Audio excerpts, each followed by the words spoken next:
Hey, guten Tag everyone! Good to see you today. And welcome to another week of Viper Strike 95 Flight Sim. And we're back here at Schwechat Airport in Vienna. And we're going to be doing week 4 of our journey today. We're going to be heading our way over to Budapest today. It's great to have all you guys here. I want to say hello to Super Typhon in the chat. Great to see you. Hello to all those lurking around. Great to have you guys here today. So it's good to have you guys around. This time I'm trying to do one without Sim Toolkit Pro around. Just make sure everything's running smooth. So we're going to go over today's flight plan for today. Well, today's flight plan is going to be pretty cool. Let's go. I think our flight plan is going to be loaded up in just a sec. Here it is. Here it is. Here's our flight plan for this afternoon's stream. So we're going to take off from Schwechat Airport. We're going to actually go back into the suburbs of Vienna. We'll be visiting Mödling and Wiederneuendorf. Then we'll go across the railway all the way down to Baden de Wien, very well known for being one of the spa towns in all of Europe. Then we're going to be heading to off to Wiener Neustadt, and then we'll follow the railroad down from there into across the border from Austria into Hungary. We'll be visiting Magyarország, Hungary. Traveling on the railroad, we'll be visiting a few of the Hungarian cities, including Győr. Győr, we're going to visit that. We're also going to be visiting Sopron, Győr, and Komárom, and Tatabánya. And then once we do that, we'll be entering into the city of Budapest. We'll be visiting some of the PUI landmarks in the city, including the Citadella, Buda Castle, St. Stephen's Cathedral, the Hungarian Parliament Building, Margaret Island, and the newly built Puskás Arena, the home of the Hungarian national football team. And then we'll make our landing here at Budapest's own international airport, Ferihegy, Lima Hotel Bravo Papa. So that is going to be today's flight. This will be for the Firefly Air Achievement. So it's good to have everyone here. So we're going to take something a bit more scenic for today's flight. And we're going to take something much more scenic for today's flight. Now, of course, you can take any plane that goes around 75 to 90 knots. So you're free to take whatever plane you want. And we're actually going to take the Drifter Ultralight. This ultralight is from Ants Airplanes. This is what I primarily use for the long distance flights for my City Tour series. But this serves as a really good plane for today's flight. It should give us if I could put this max speed, it should go around 80 knots, which is very good to have. So, and this plane is actually pretty easy to start up too. Like I said, you also have your autopilot here too, which is good. Usually I take this for the City Tours, but for today, we're going to actually do a long range fight with it. So we're going to go and turn on the magnetos.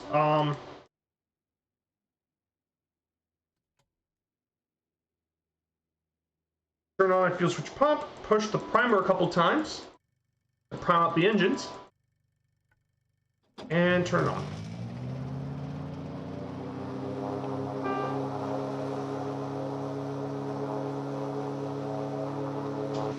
And that is how you turn on this plane. Pretty nice and simple. So if you guys want to join in, I'm on the East USA server. Feel more than free. I'm on East USA. And our airport is actually the top left corner. But it's Lima Oscar Whiskey Whiskey. Hey, Devil Dude. Good to see you, my good friend. Devil Dude. I hope you're doing really well today. So, we're in Vienna today. We're heading to Budapest. And I'm taking the Drifter Ultralight for today's stream. Oh, and by the way, Oh, you got some new planes. The Top Raider Solo, the HondaJet, F-35. Oh, those are some pretty good planes. The F-35 is a pretty good fighter. The Top Raider Solo is a great little plane. It's a great little ultra. Perfect for the city tours. It's for like the smaller ones. Also, by the way, I know you guys saw this on my Discord, but if you press ! scenery, this is going to be the add-on scenery I'm going to be doing today. And I actually downloaded the Hungary VFR scenery. You can get this on FlightSimTO, or if you prefer to have a one-stop thing for Orbex, you can get it from the Orbex. And this is the landmarks pack, which is going to be really good because there's going to be some landmarks in Budapest and Győr we're going to be visiting today. It'd be really good to have those sceneries for today. So definitely check out the scenery for today. I try not to run too much add-ons because try to keep it clean to make sure I don't have as many crashes.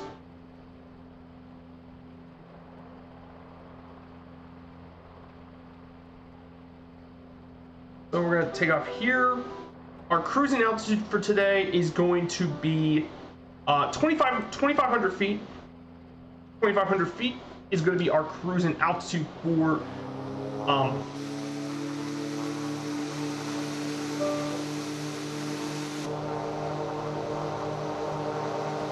and we're off.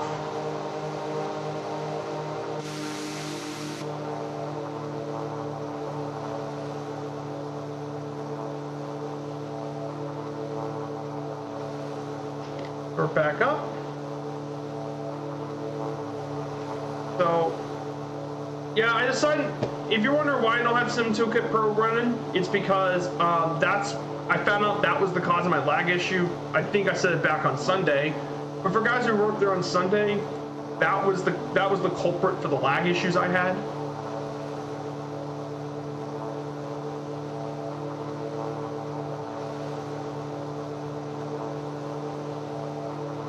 And yeah, everything so far is running very good today. I'm gonna go ahead and press the toggle button and you get the GPS. But yeah, this is a really cool little ultralight. Very cool.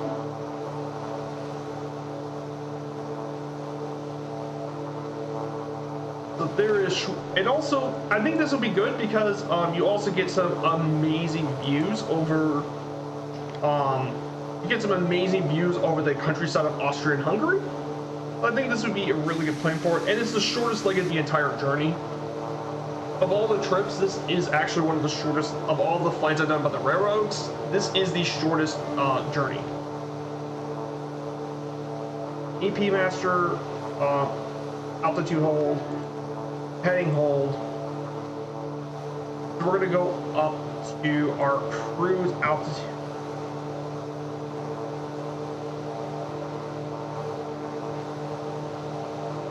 But actually, for much of it, we're actually going to go up to 2,000 feet for today.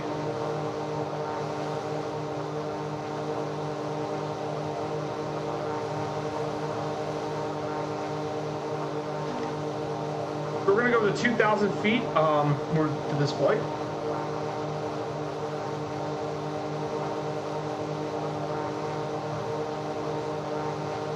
And there is a GPS on this. I can hide or disable. So, and just put on the 3D vision. So, currently my airspeed is around 80 knots airspeed, which is where we're going to be going for much of our flight for today. The lag I was dealing with didn't just corrupt your stream; it spoiled Fabio's outro. Oh.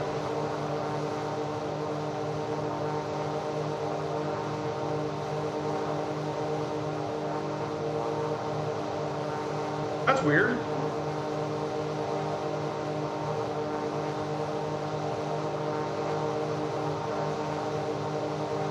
Oh, okay. Oh man, I hope you can still get to my stream, Typhon. Yeah, this countryside is beautiful. For guys who just entered in the chat, I'm working with a virtual airline, Firefly Air, the good old folks of FFA, as the senior commander of the virtual airline. This is the one I'm working for. It's the main virtual airline of the Two-Tone Murphy community. This one is completely free. You don't have to pay anything. All you need is to download the land rate monitor, and you need an FS Hub account. It's really simple. It's for free, and even Xbox people can get involved with this. So step one, you click on this. It takes you to this hub, this page here, Firefly Air. Once you go there, there should be a pilot application once you create your FS Hub account. And basically what FS Hub is a free cloud-based service that offers virtual pilot and airline flight tracking and performance monitoring. Features flight reports, GPS tracking, pilot profiles, VAs, achievements, geotag screenshots, and support for your Xbox people. And once you do that, you need to download this, the landing rate monitor.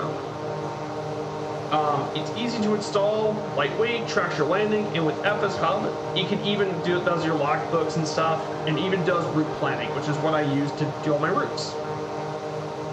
And then the final and last step is to download FS UIPC or X-Plane UIPC, depending on what platform. However, I just heard news that in the future, we might, this is from Bobby, the one who actually runs the FS Hub site.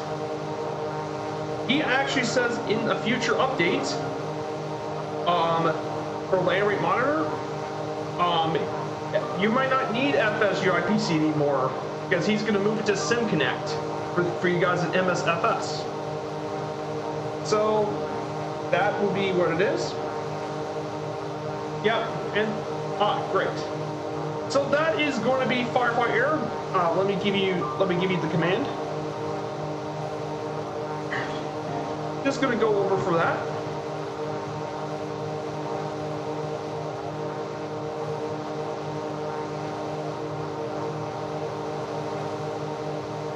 So I'm going around. It says that I'm going around 82 knots. So I'm going to go ahead and do this. I'm going to go ahead and adjust.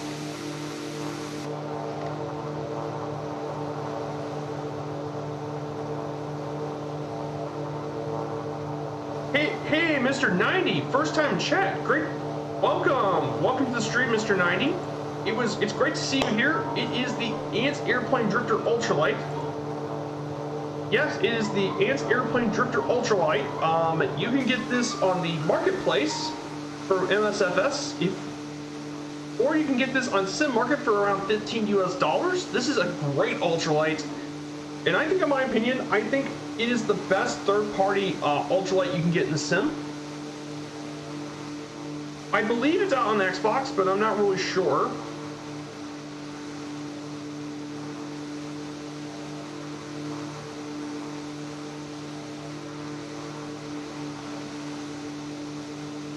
There's also a free version you get if you want to get to check out the plane. You can actually get this for free on their website or on FSTO, and you can get this plane for free.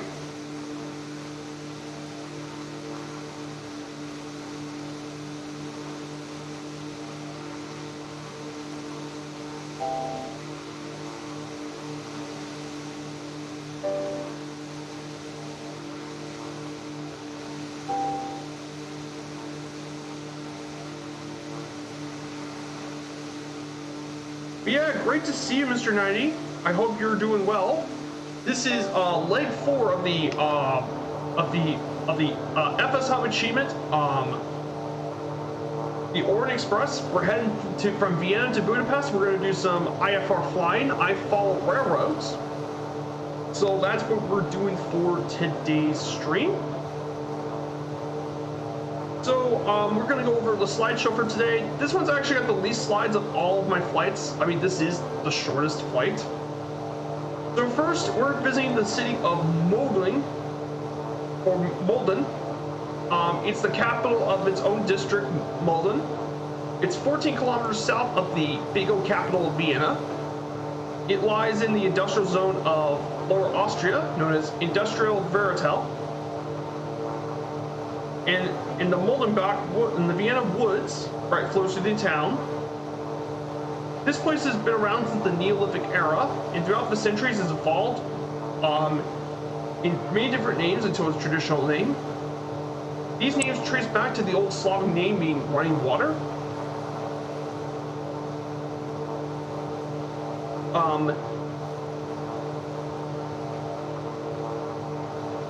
During the 12th century, it housed the relative of the House in Babenberg family, one of the original ruling families of Austria.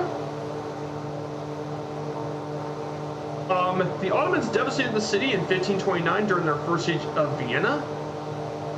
And then when the Ottomans returned back in 1683, almost all the citizens were killed during this time. Beethoven used to actually visit here during his favorite pub back in the early 19th century. This area is known for quite a few of its many old castles, and the protected old city were major sites here in the city. Also, lots of different buildings and more. And some notable people who lived here. Beethoven lived here during his later years. Actually, lived here during his time. He lived here during his older years. There's also Austrian writer Maria Janacek.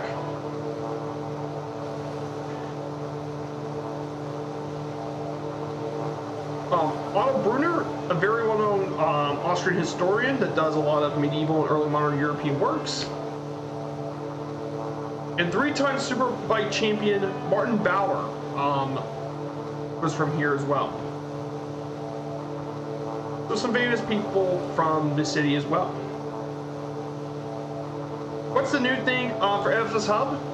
Oh, you liked out? Okay, so Super Typhon for FS Hub.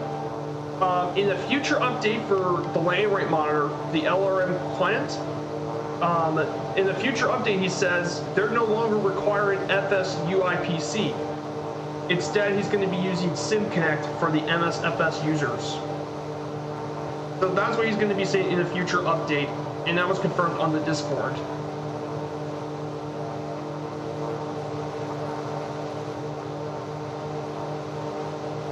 So, I mean, that's from what I read in the Discord.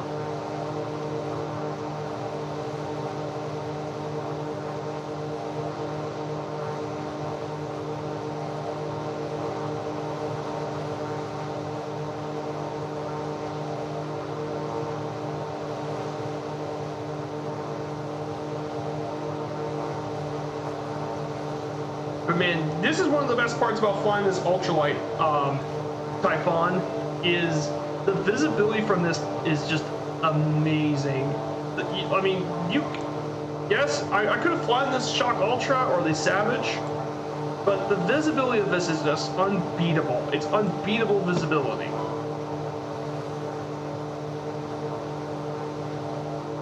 It's just unbeatable.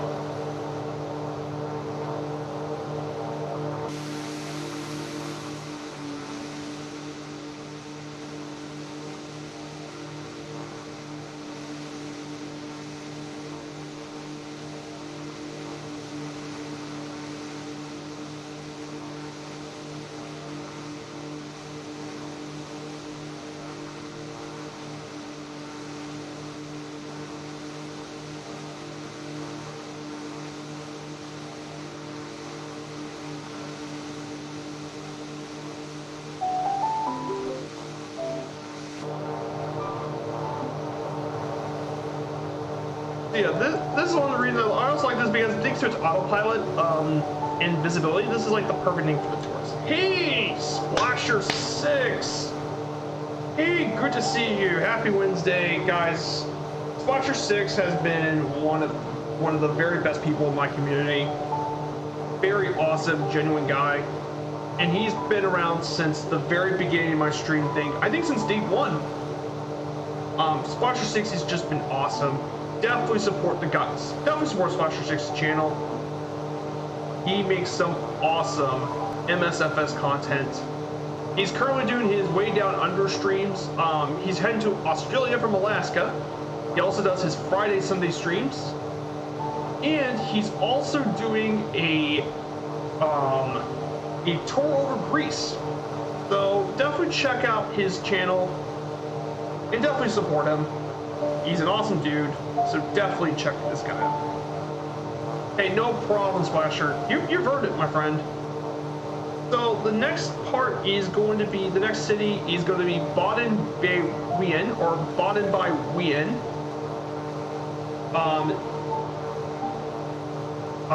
Basically means Baden by Vienna. This thing is actually famous for being a spa town. It's located here in Austria. It's the capital of the Baden district in Lower Austria. And the reason this place is famous is because of its spa town. And basically the reason for it is because the area has 14 different hot springs, which vary in temperature between 72 and 97 degrees. It contains a lot of the mineral salts. And all of this goes even back to the Roman days. They used to call it Aquae Setae, or Thermae Panacea, and you can still see some ruins of the Roman ruins. It was sacked by the Turks and Hungarians during the 15th century, but it was rebuilt. The town was destroyed in a fire again in 1812. Then they built it once more. And it became known for its steel razor industry as well. It also had a theater, military, hospital, and casino in the late 1800s and 1900s. And it became the primary resort of Vienna as well. And this city also served as the HQ for the Soviets during the occupation of Austria until 1955. Some well-known people, there's quite a few really well-known people. Theater director Max Reinhardt. He was born from that area. There's also Archduke Karl Ludwig of Austria, the fifth child of Charles I.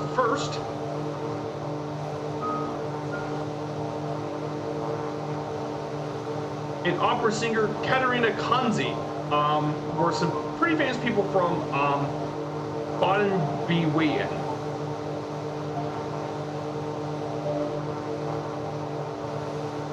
There's quite a few other people around here too.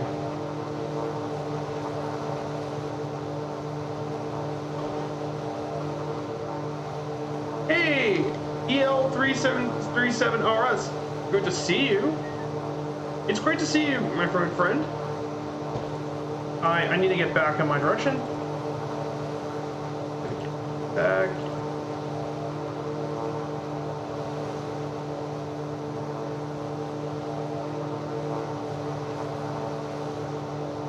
Yeah, I'm flying the Ants Airplane Drifter Ultralight for today's stream. So we're heading to Budapest. So thank you guys so much for coming along onto the flight. Great to have all you guys here.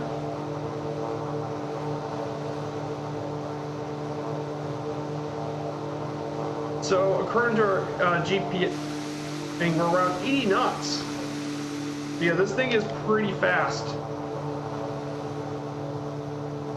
So there's the Vollstau airfield, Lima Oscar Alpha Victor. It's Flugplatz Wien Voslau. There's that airfield.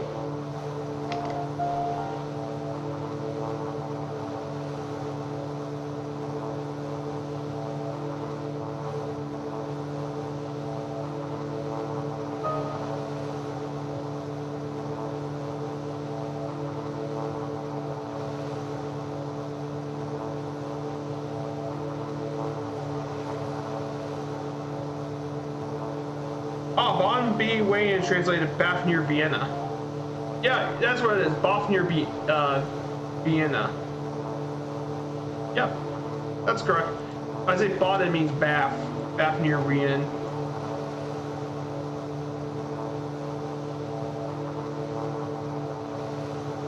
Which makes sense. It is a spa town after all.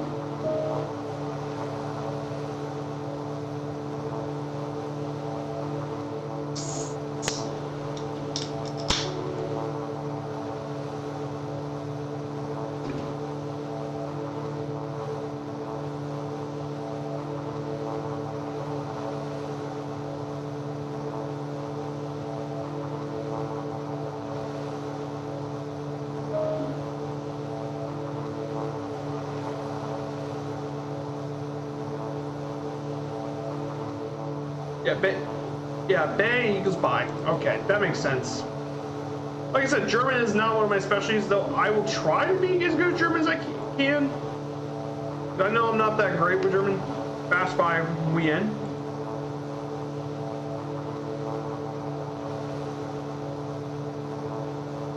But man, this area is just stunning. It's stunning to fly over all that in Sim. Absolutely beautiful.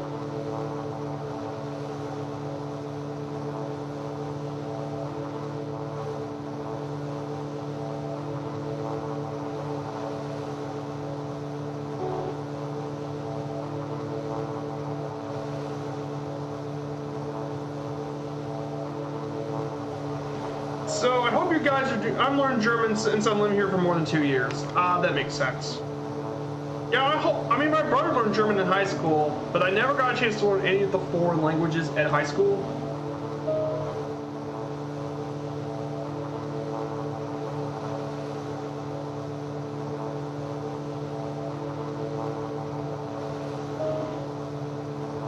So, some news as well. For some MFS's news, I think I saw Fabio, he was going over the GXX ground services, so he actually was showing this off earlier today, the GXX ground services from FS Dream Team, the one that made the Louisville airport. I know he's gonna probably Merck's gonna go over it today, so.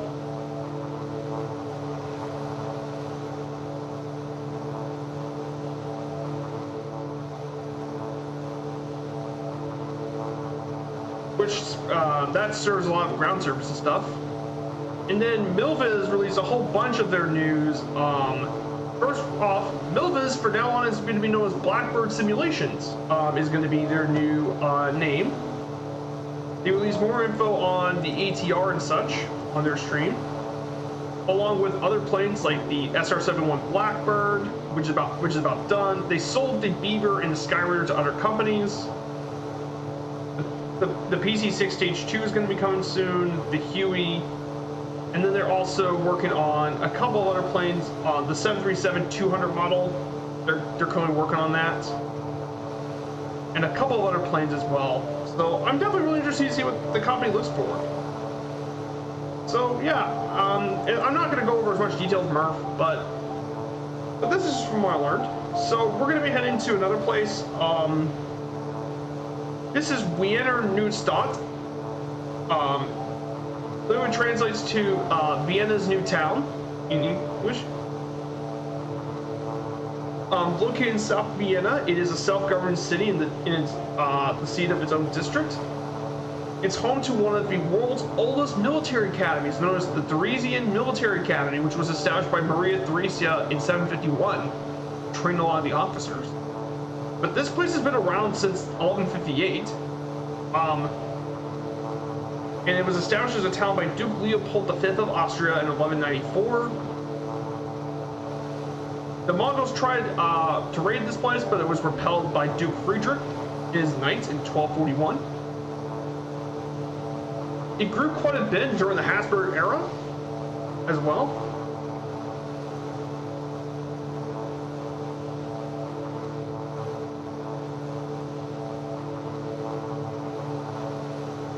In 751, they opened the military academy as well, and it's still, and in fact, this is still continuing to this day, even with the modern Austrian forces.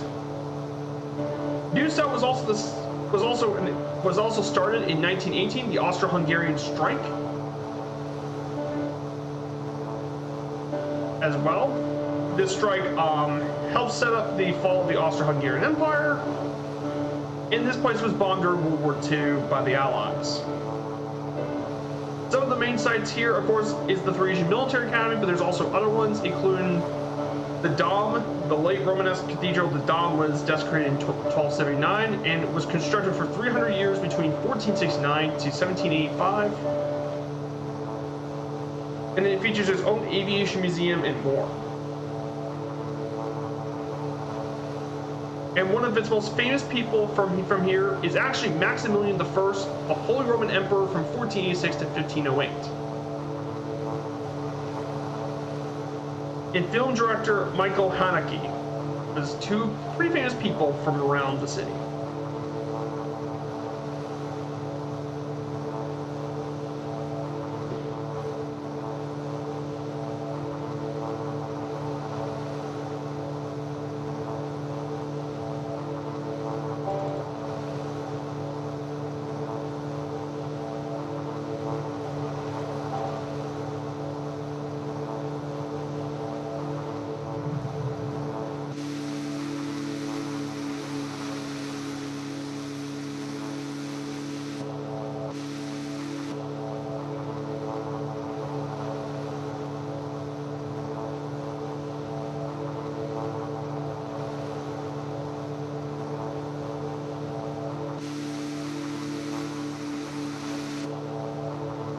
Oh yeah, and that big airport, that grass strip down there, that's actually a military airport. Lima Oscar X-ray X-N is a military airport down there. So now we're getting our way. We're about to cross between the border of Hungary. We should be getting near the border between Hungary and Austria pretty soon. I think that's within about a couple miles. We should get to the border between the two countries.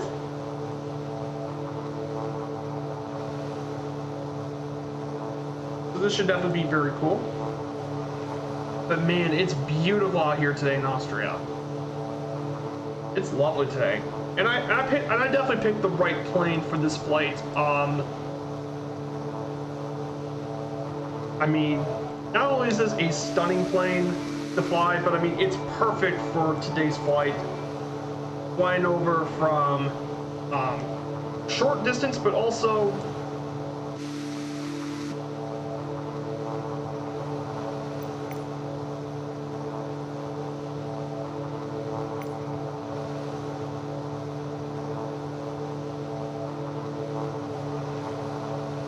so we're going at 78 knots in the air. So we're going pretty decently fast for today. The railway is down below us, so we should be turning right pretty soon.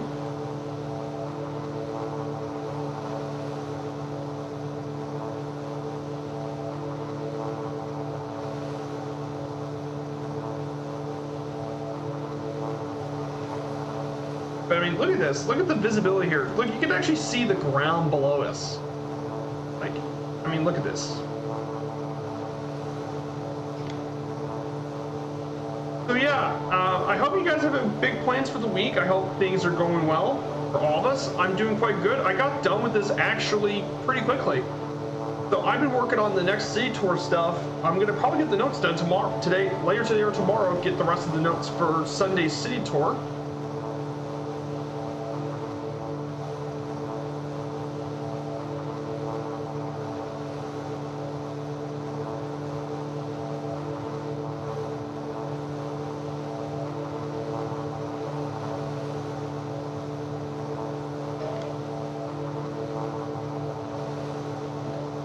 So yeah, that's just how I felt.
I'm gonna go ahead and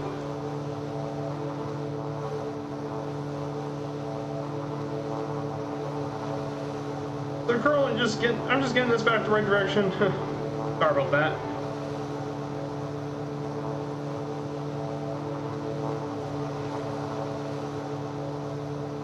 Hey, I see. I wonder who's that flying in the NX Cub.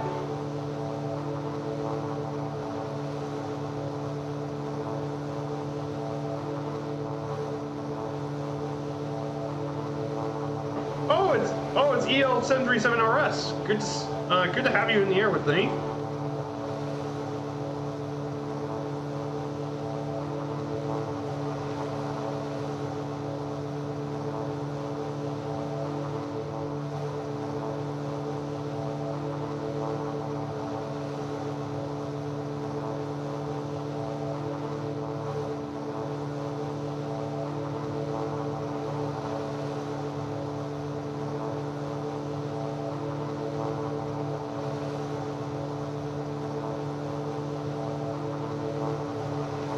I mean, just beautiful out here today. So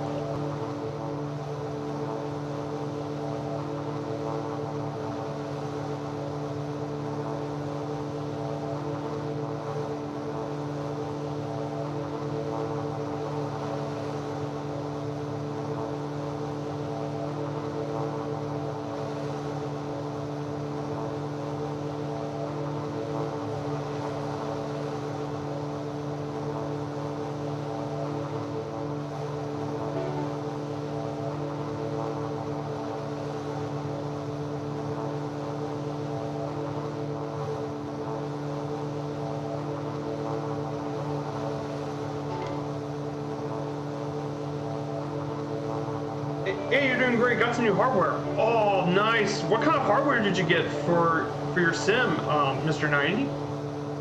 Oh, that's awesome. You got yourself new sim stuff. That's awesome. I would like to know what kind of new hardware you got. Because I'm curious though. Because I know everyone has very different hardware. So by the way, guys, if you like what you see, don't be afraid to smash the follow button. And while you guys are there, I do have a Discord.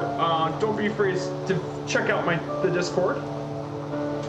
Here it is. My Discord is down over here. So definitely don't be afraid to check out the Discord for my latest announcements and all that. So we're about to get pretty close to the Hungarian border.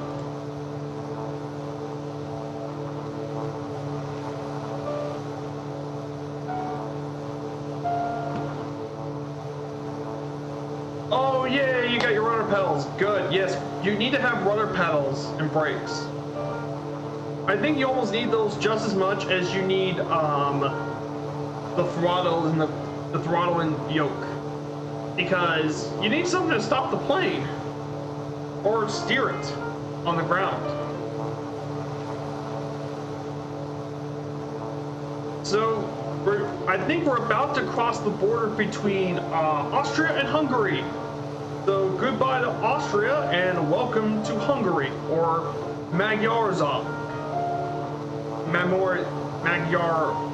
Magyarország. I mean, apologize, Hungarian's a tricky language. Most of them are going to be for flying the helis and DCS. Ah, cool. Yeah, I would like to try DCS at some point. It's a military sim.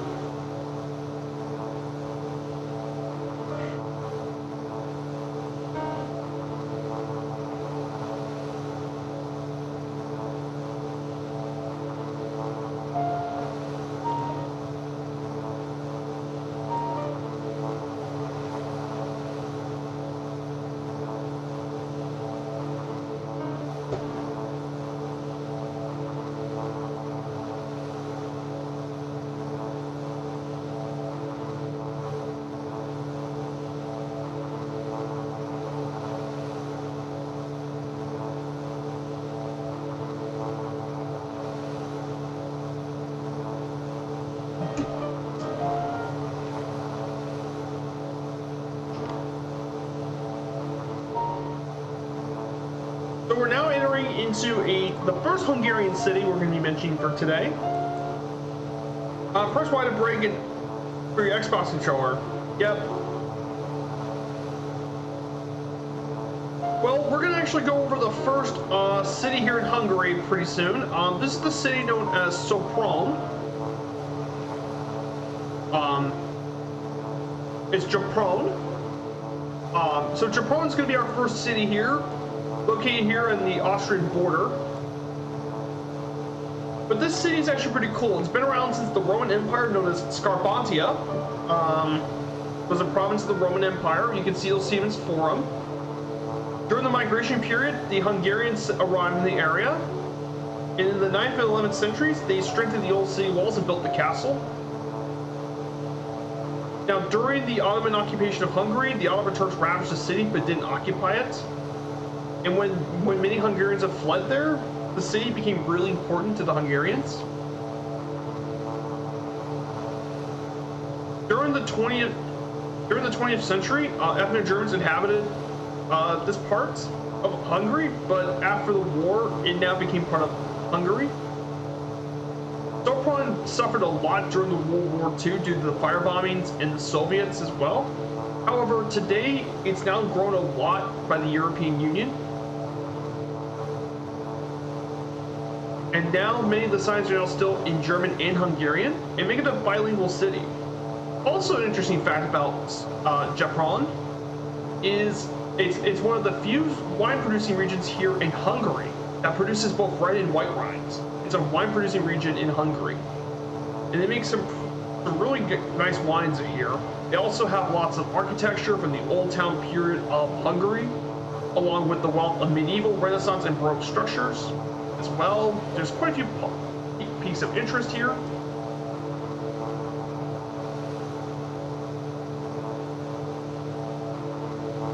So definitely a very important city here in Hungary. Some notable residents include David Sivi Pinkas, a signatory of the Israeli Declaration of Independence that happened in Israel.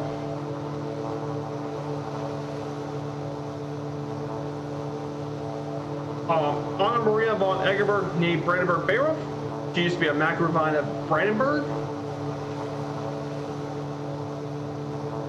And Austrian General Ludwig von Benedict. And also, finally, the last major residence is Charles I of Austria, the last king of Hungary. Basically, the last Habsburg ruler in Hungary. So definitely some pretty important residents as well. So that is the city of Sopron. Now I'm missing these one button in the FAA. Where's the seatbelt? I have no idea I've been driving down this road for Germany on the way to Budapest. Oh, you've been to Budapest before. Well, I have good news. Because I downloaded a new scenery for today's trip, and that is Hungary VFR. I'm taking their landmarks, so we'll be definitely seeing a few of the iconic landmarks here in Hungary.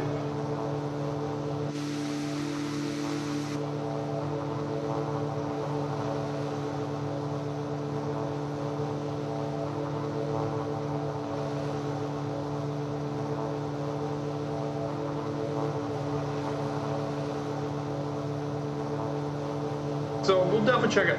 But that's cool. You went all the way down to Budapest.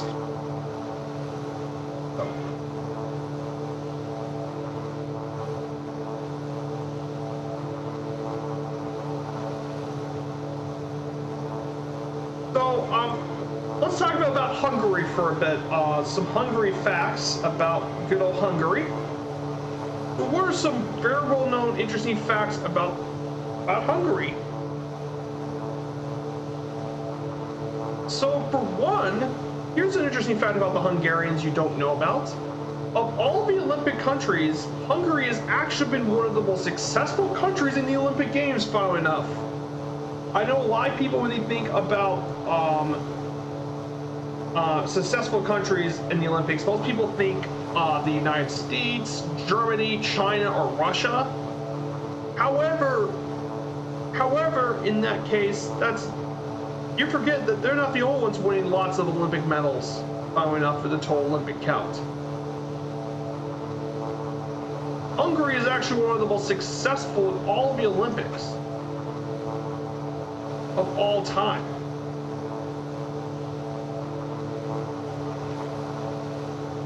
In fact, if you turn to all the medal counts combined, Hungary is actually 13th total in all medals, including 13th in total gold medals.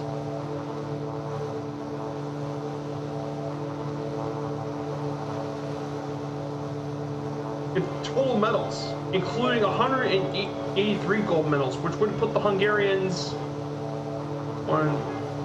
It would put them 13th all-time in gold medals and won over 400 medals in Hungary, making them one of the most successful countries to ever participate in the Olympic Games. And they won gold medals in nearly every Olympic state ever participated in. Pretty cool.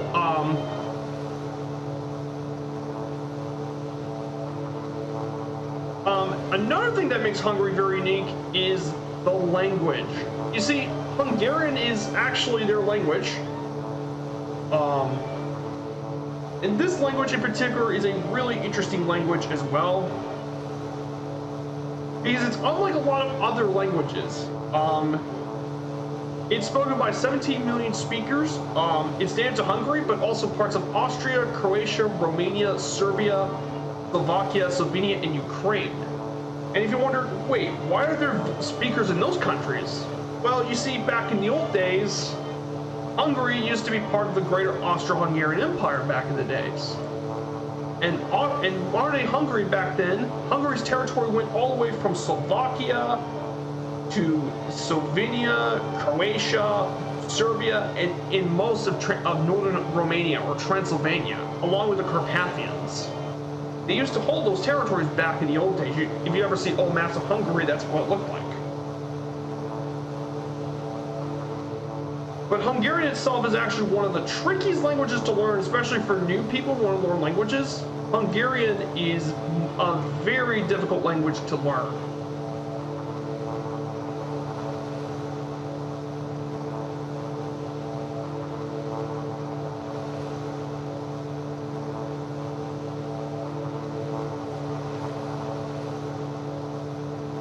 And it's one of the most difficult languages to learn in the world. And the reason for why it's so difficult is because it actually came from Central Asia. Because the Magyar people used to be from Central Asia, but they migrated all the way to Central Europe. Pretty cool stuff. Hungary is nothing like any of the surrounding countries. Yeah. Hey, Joey Bolo. Let me give Joey Bolo a shout out. Joey Bolo 77, another great Flight Sim streamer. Definitely check out his channel. Good friend of the communities as well. I hope you're doing well, my friend. So we're flying over from Vienna to Budapest. We just crossed the border into Hungary.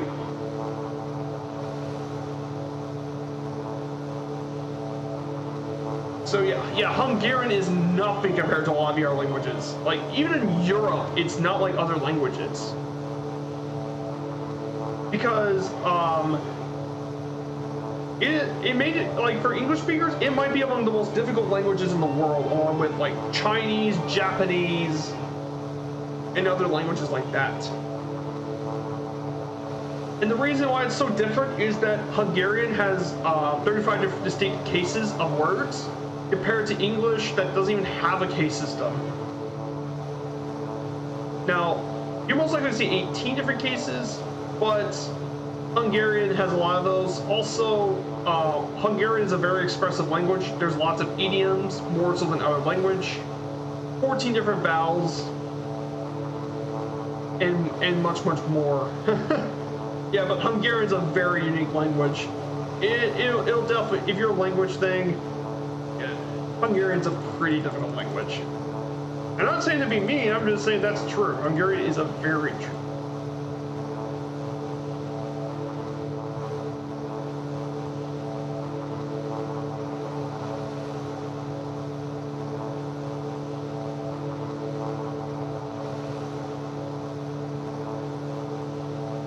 Another interesting fact as well, Hungary is actually one of the oldest countries in all of Europe. It's been around since 895. Yes, Hungary is older. In fact, it's older than countries like France and Germany. it's actually old. It's been around since the late 9th century. It's old. That's a very historic park. Also, here's another thing too I think you guys are going to be really interested with. The Hungarian alphabet actually is 44 letters. There's 44 letters in the Hungarian alphabet. In English, it's 26 letters. Hungarian is 44.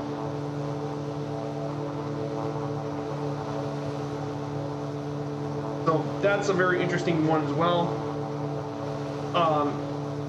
Of course, we'll be talking about Budapest, but in the capital, there are over 1,500 spas here in Budapest.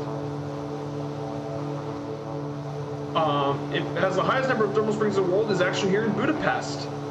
Over 70 million liters of thermal water ride in the surface of Budapest, making Budapest a thermal springs capital of Europe. And there's over 1,500 spas here in Hungary.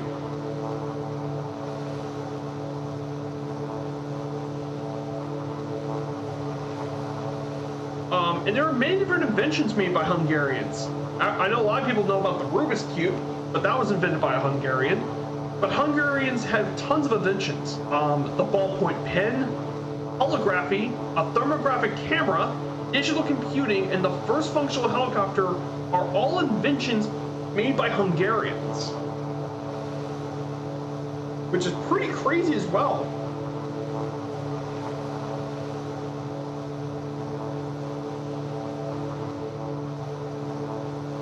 Oh, it's the ejection arm speed switch.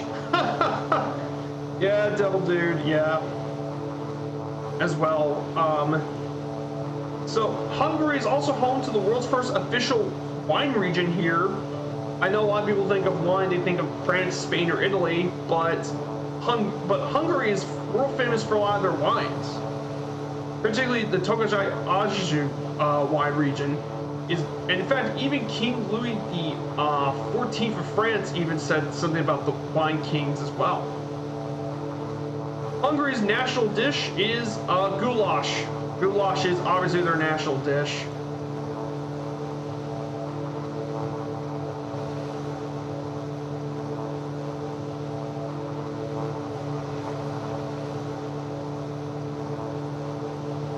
Goulash is their national dish. It's world famous. But the best one is to serve here in Hungary. Basically, goulash is, it's basically a soup or stew of meat and vegetables. But the main key to make goulash unique from other stews is they actually season it with paprika. Basically, in Hungarian food, paprika is usually put on a lot of things. And it goes way back to the 9th century.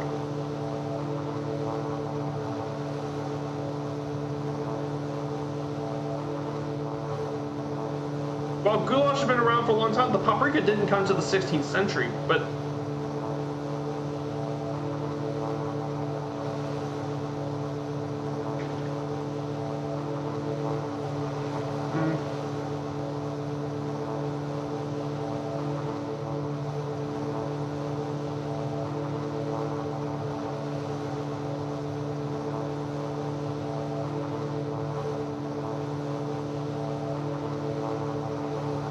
and there's a couple more, and finally there is 10 more quick facts about Hungary. 99% of the people here in Hungary are illiterate.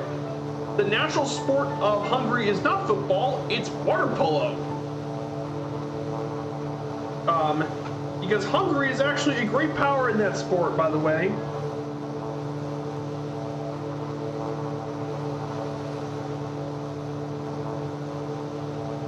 I mean, water polo's been around the Summer Olympics since, well, for a long time. I heard Dad joke saying, Dad knows me Hungary like a Hungarian. But don't actually say that in front of a Hungarian. I heard this yesterday, there's a bad road issue that he had to make it hard to Budapest concern Doge. Very funny. But no, water polo's been around since 1900.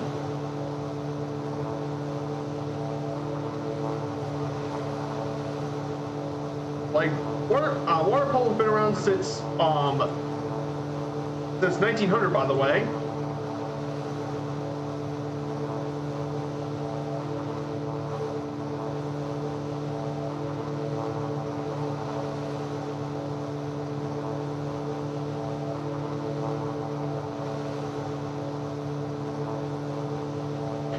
And Hungary is a dominant world power in water polo, by the way. In fact, of this, they've won 16 total medals in the Olympics for water polo, the most of any country by far for the men's.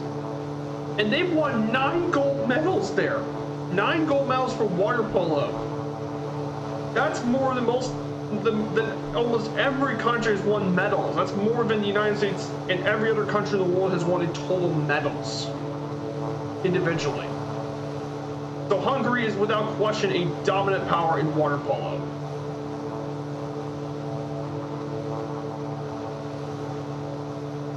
Also, Hungary is the birthplace of many famous composers like Béla Bartók, Zoltán Kodály, and Franz Liszt. And Franz Liszt are very famous people. Budapest, Hungary actually only has a population of 9.6 million people.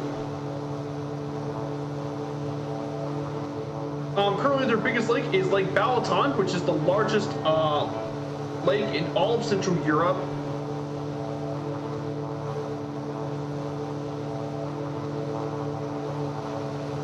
And finally, for the last nail, there are cowboys that actually live here in Hungary. Many Hungarians rode into Europe on horseback, and you still see them in the plains of Puszta. So yeah, been some interesting facts about Hungary. Definitely a very historic place. I think it's a place that a lot of people don't think about in Europe. When a lot of people think of Central Europe, they think like Austria or Germany or even Poland or Czech Republic. People don't realize Hungary has their own history too. The Hungarians have rightly got lots of these things too.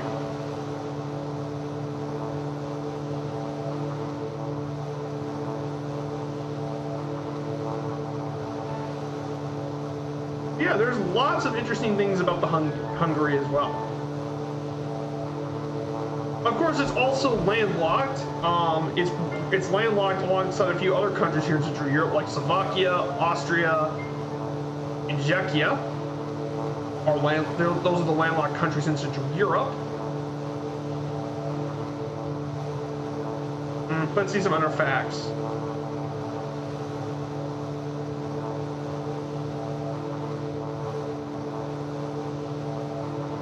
Oh yeah, if you want to name your child in Hungary, you have to approve the government first before you name your child.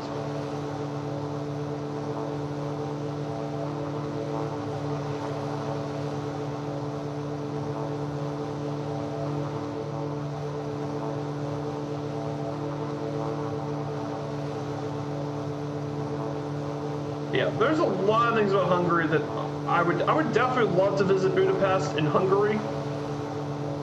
I would like to visit there a lot. But yeah, Hungary definitely is a really cool area of the world.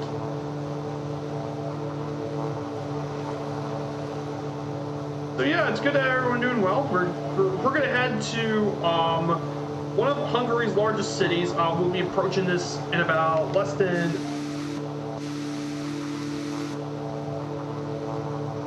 We should be approaching it pretty soon. We're about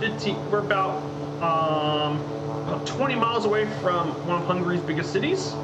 And we're going to be seeing several of the landmarks here that I got from my scenery today, the Hungary VFR scenery. So we'll definitely take some pics of some of the Hungarian landmarks. There's quite a few. So I'll definitely take a few pictures of the Hungarian scenery. But mainly we're going to take those pictures here in Budapest. They did a ton of landmarks in Budapest, so this should be really a lot of fun.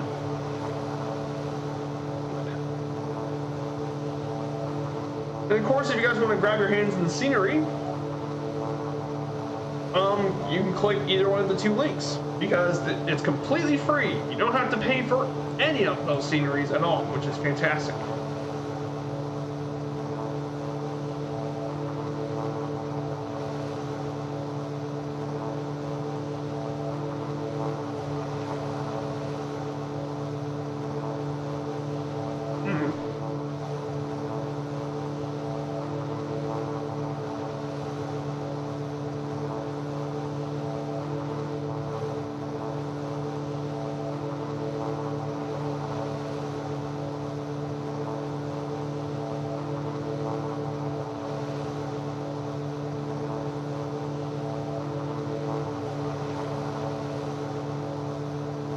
let's see who's else flying with us today.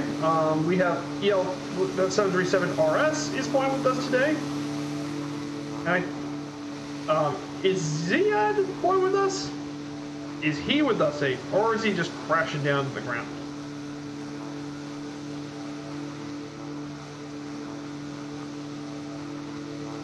Yeah, it's great to have you guys here. Thank you so much for coming along onto today's stream. So, earlier yesterday, I think a couple days ago, a couple of new follows that happened.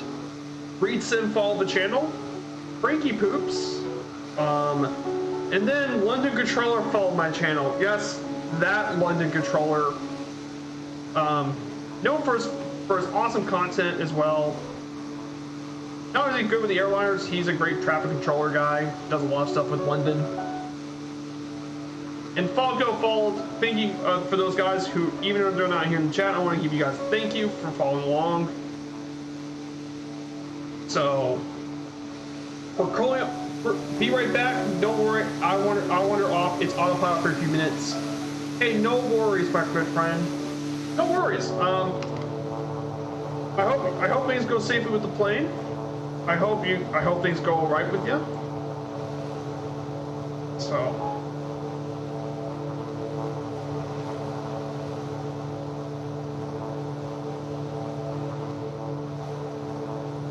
And I'm going ahead and I'm going to descend. We're going to go and descend to 1,500 feet. 1,500 feet, we're going to go make the descent.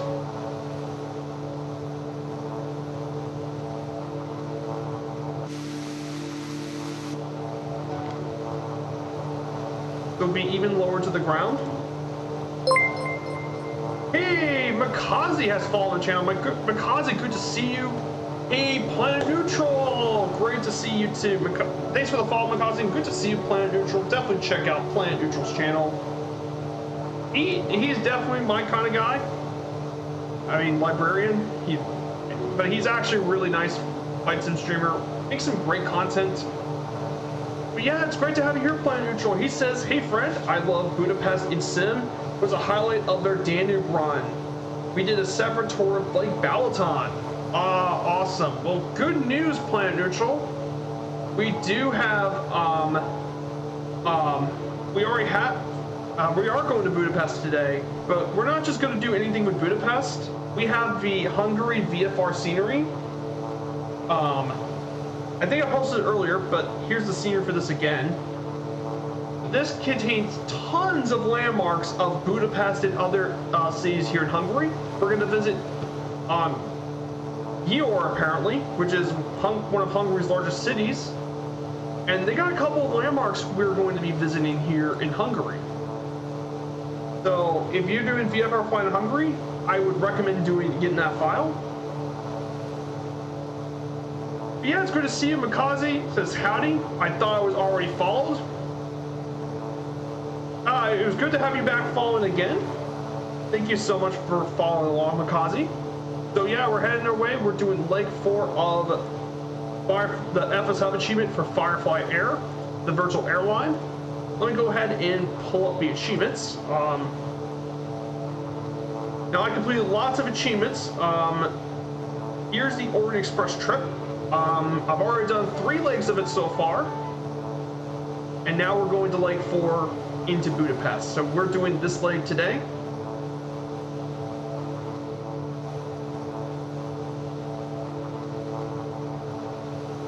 So we're doing this for good old Firefly Air, the VA that I'm part of. And we're doing some IFR flying. Here's the railroad.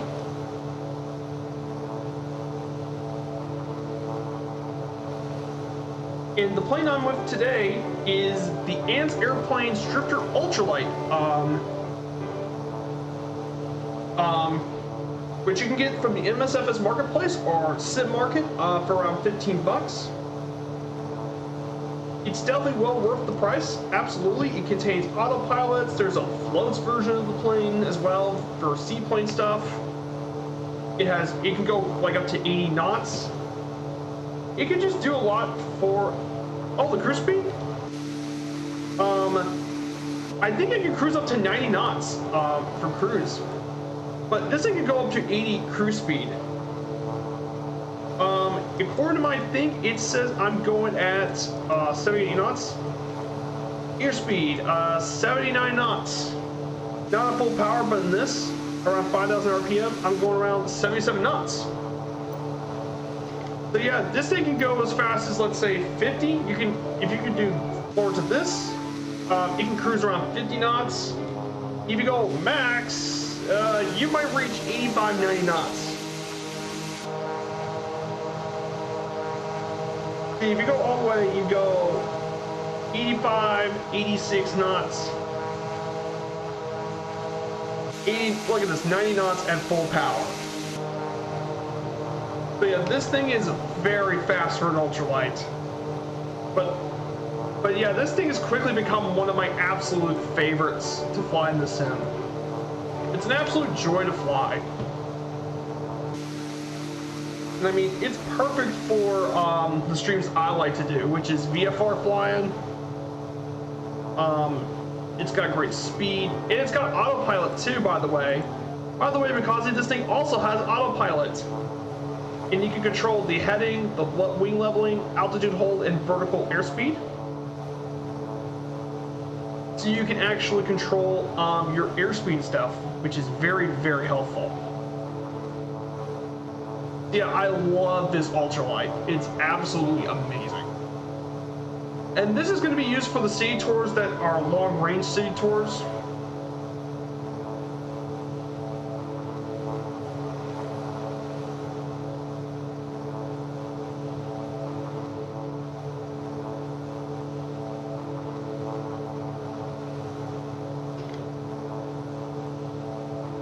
So we're going to visit our next city here in Hungary. We're going to be visiting the city of Győr,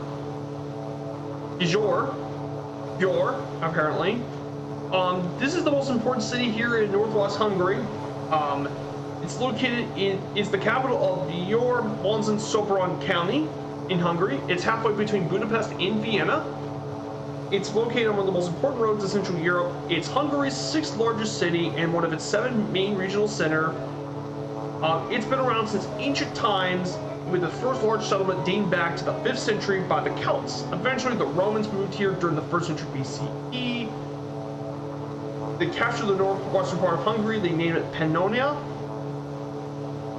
Then after the Romans came the Lombards and the Avars, and then the Magyars occupied the town and held this place ever since, around 900.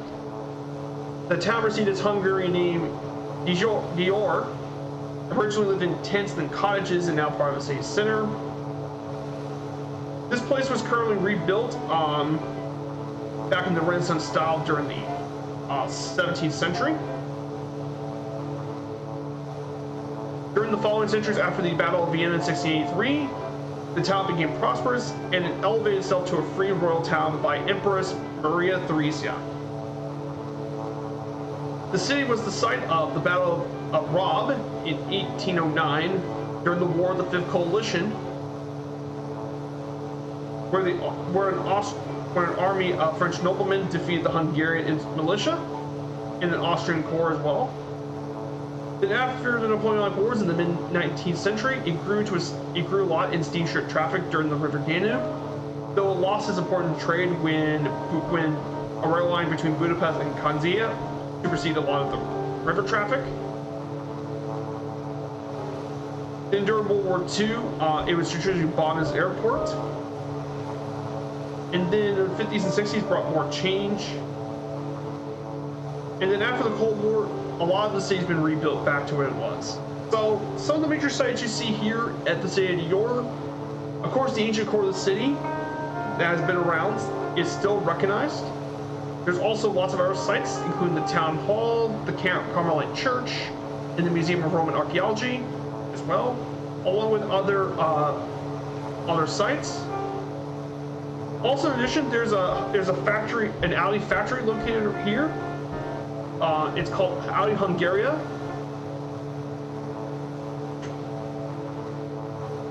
And it's actually the world's largest engine factory is actually here in Győr. And they produce all sorts of engines for quite a few of their cars.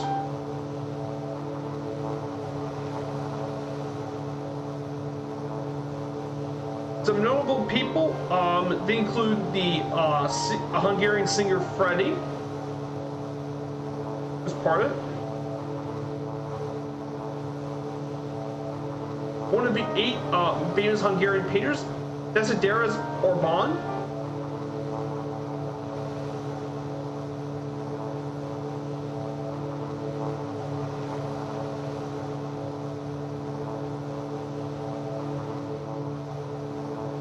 And the once king of Hungary, Samuel Abba, were people from around the city. There's quite a few other ones too, including Andrew Edmund Carpati Kennedy, author and literary critic. And there's quite a few people here as well. So that is about some famous people. So we're about heading there about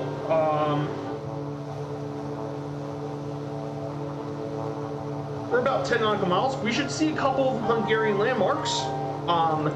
That's because I have the scenery and we can definitely check out the landmarks.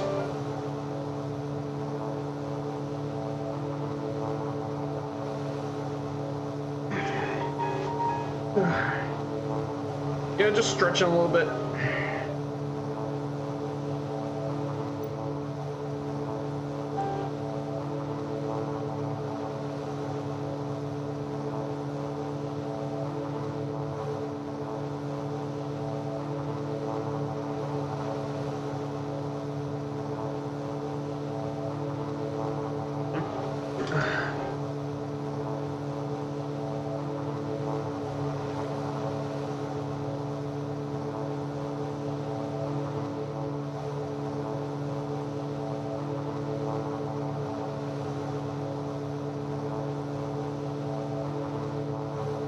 Yeah, everything's going pretty well.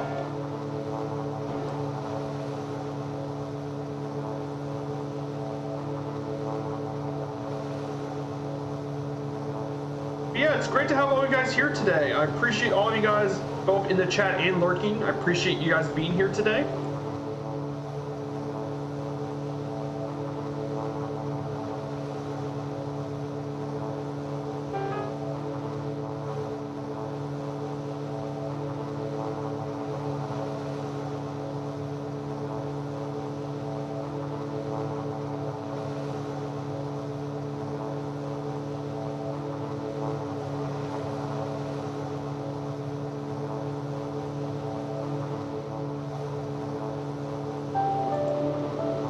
Dougal McTavish, good to see you. I'm doing great, Dougal. We're currently in Hungary right now, Dougal. We're coming up soon to Dior today, Hungary's 6th largest city. And good news, Dougal. I actually got a new scenery pack for today's flight. I'm trying out the Hungary VFR scenery done by, well, Hungary VFR. It's all the landmark scenery for today. They have tons of new landmarks all around Hungary, but especially we're going to be seeing it in Budapest today. And that's because I got several slides all about Budapest for today's flight. And I think some of the landmarks we're going to be seeing include the Citadella, I got Buda Castle, St. Stephen's Cathedral, the Hungarian Parliament Building, Margaret Island, and Puskás Arena. I mean, that's going to be some of our scenery for today. Not a lot of scenery, but we're going to definitely fly around Budapest. It's definitely taking the marks of one of Europe's greatest cities. So, yeah, everything's going really, really well. So thanks for coming along, Dougal. I hope you're doing great.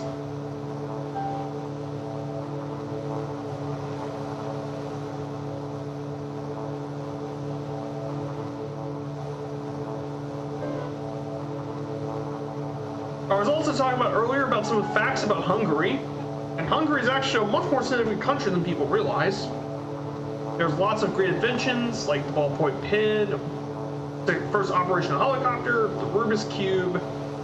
Also, Hungarian's like a very difficult language, one of the most difficult languages to learn for most English speakers, very difficult.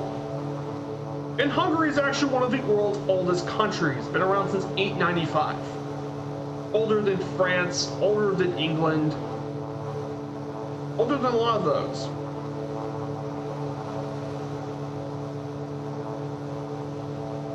So yeah, welcome to the city of Yeor. So, by the way, I'm going to turn on the POI landmarks thing, just to show you what I'm talking about. See? So there's a couple of landmarks here we're going to be seeing. It's usually right here in the center of the... I mean, look at all the landmarks here, guys. There's the Iron Rooster Fountain, the Mayor's Office, the National Theater of Yeor, the Church of St. Ignatius, Mary's Column, Ark of the Covenant, and we even have the Biscuit Factory area. So these are all landmarks here, and you can get this from Hungary VFR, like I said. Hungary VFR, this is completely free. You can get the scenery. So if you're ever doing a VFR flight to Hungary, which I'm doing right here, I had to get the scenery. And I felt like this was a good time to actually grab the scenery.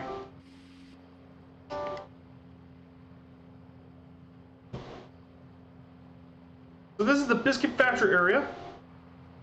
Yes, this area used to make biscuits.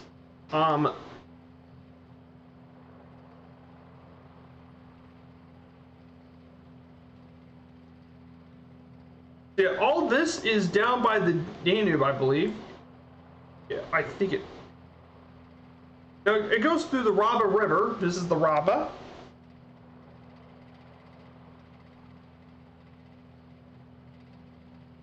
Yeah.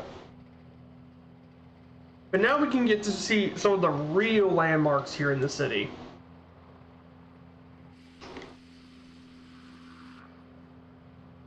There's a couple of churches.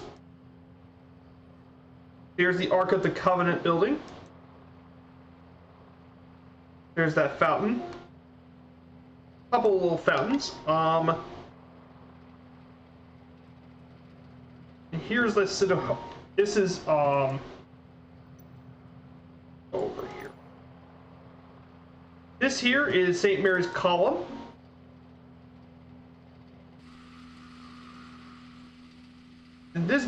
And this here is actually one of the churches in the area. This is the City Hall.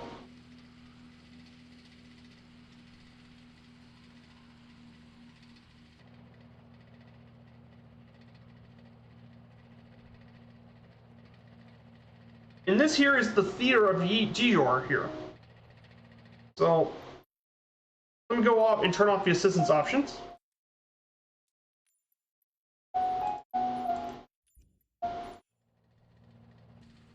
I'm going to go ahead and take a picture here. Just checking out the Hungarian VFR landmarks.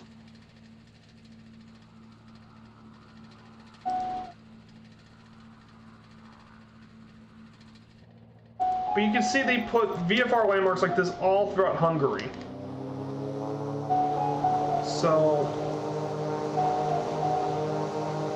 there's the National Theater.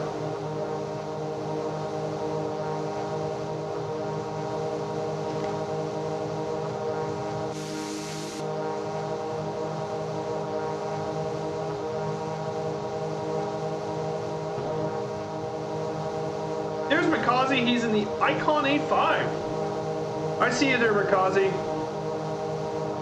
So yeah, this is the Hungarian city of Yeor. So yeah, you can definitely see some of the touches they've done for this place. And quite a few iconic Hungarian landmarks. Now, the thing I'm most excited is waiting until we get to Budapest. Because that's going to be the real magic, is see what they do for the capital of Hungary.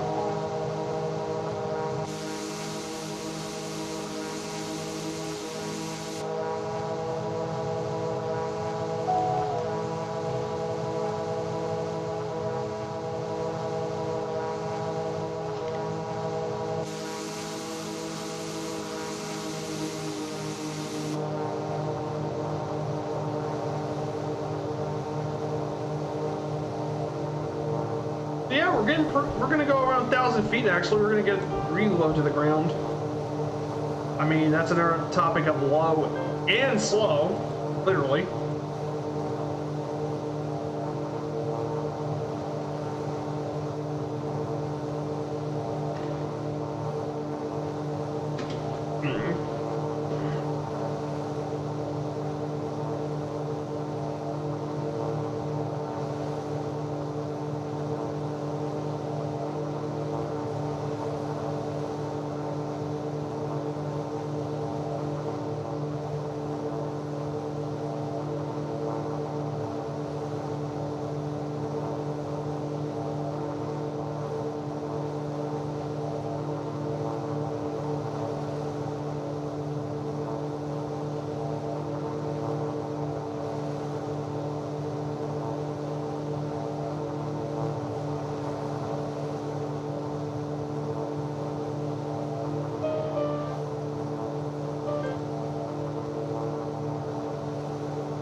Yeah, we're now following the railroads. So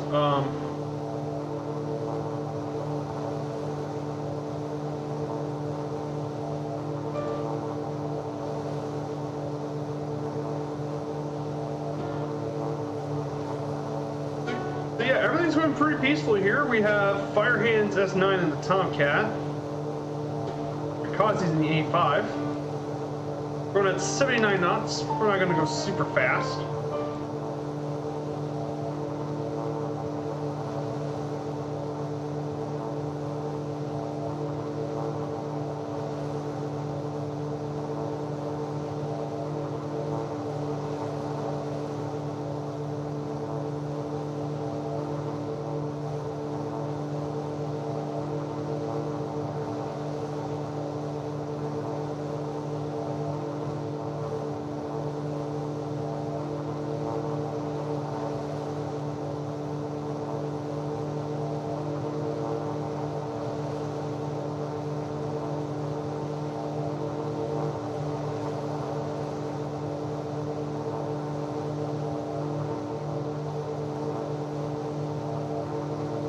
I once drove here when the highway was completely clogged. Yeah, it's a beautiful city of Dior. I definitely see pictures of it. It looks really cool as a city to visit too. Like I said, I would love to visit Europe at some point. Look through all the historical stuff because I know Europe's chock full of that stuff. So here's another interesting fact about Hungary. So you see, every single year, it's actually a holiday here in Poland. On the 23rd of March, every single year, there's actually a special day. It's called the Polish-Hungarian Brotherhood Day, and actually that happens to celebrate the friendship between Hungary and Poland. And if you wonder why that's the case, why they had a separate day for celebrating Poland and Hungary, well, that's because the Poles and Hungarians have been close allies since all the way back in the Middle Ages. I mean, both the Poles and the Hungarians have not only they're considering themselves brothers of both war and peace. They've been around, allied with each other for hundreds of years. And I mean, but the relationship for them goes a long way. I mean, they date back to the Middle Ages, and I mean, they used to share war for 800 years. And in fact, there was even one time that the Hungarians and Poles even ruled each other's lands when they intermarried each other. For example, Louis the First, Louis the Hungarian, was also not just the king of Hungary, but also the king of Poland as well. And the Poles and Hungarians have also fought alongside each other. And both the Hungarians and Poles even fought for each other's independences too.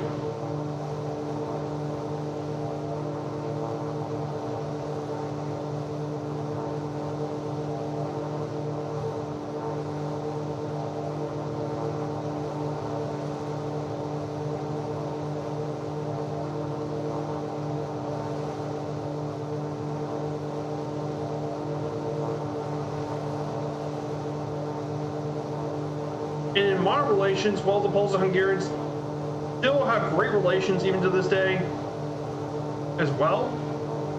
And the Poles and Hungarian people are still very close allies to each other as well. Though in recent years, the Polish-Hungarian situation has gotten worse because, you know, the whole Ukraine situation and the disagreements between their the leaders and how to deal with it. But despite that, though, the Polish and Hungarian people are still probably as close as ever. So that's an interesting fact a lot of people don't know about Hungary.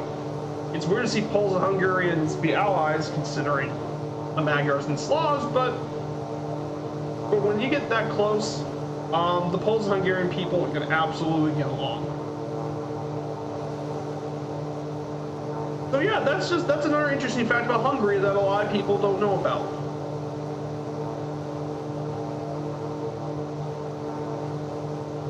I mean, there's plenty of other long-establishing friendships in Europe, not just the Poles and Hungarians, but there's also England and Portugal.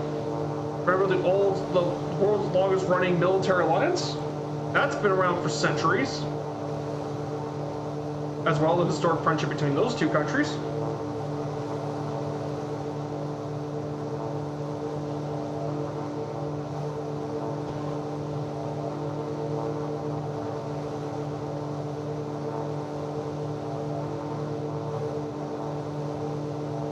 By the way, when you drive from Hungary across the border Austria night, all the red-blue lines tend to scare people. It's on top of hundreds of wind generators.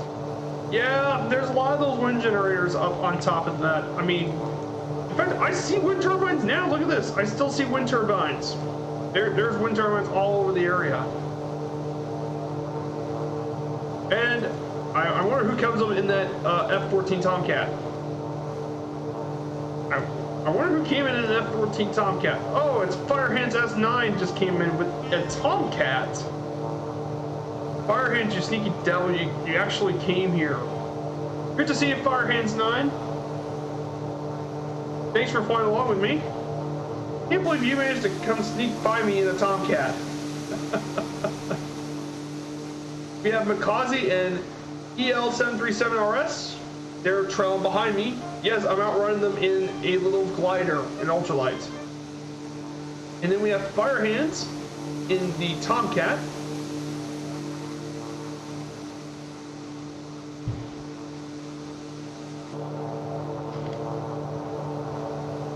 But I mean, look at this. You can definitely see the ground from here.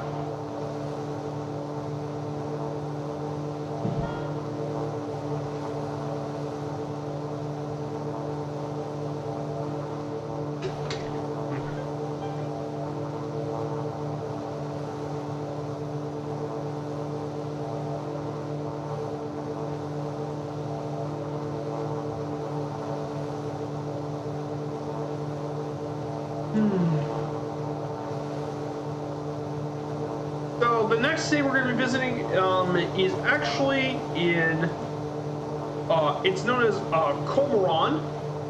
It's known as Komarom. It's located in the south bank of the Danube. This city is actually very well known for its fortress, which played a role in the Hungarian Revolution of 1848, known as this fortress of Komarom. Now they actually are joined by another city across the Danube, Komarano in Slovakia. This place has been around since the 9th and 10th centuries when it was given to a tribal chieftain, the legendary Magyar chieftain, Ketel. And it founded its own Benedictine monastery during this time. The town itself was damaged in the 1763 earthquake that nearly damaged it. In 1920, this new town was split by the newly created border with Czechoslovakia, which has now been Slovakia. Hungary was forced to sign the Treaty of Trianon in 1920, which I think for many was one of the, for many Hungarians, is still a very sore spot for many Hungarians to this day.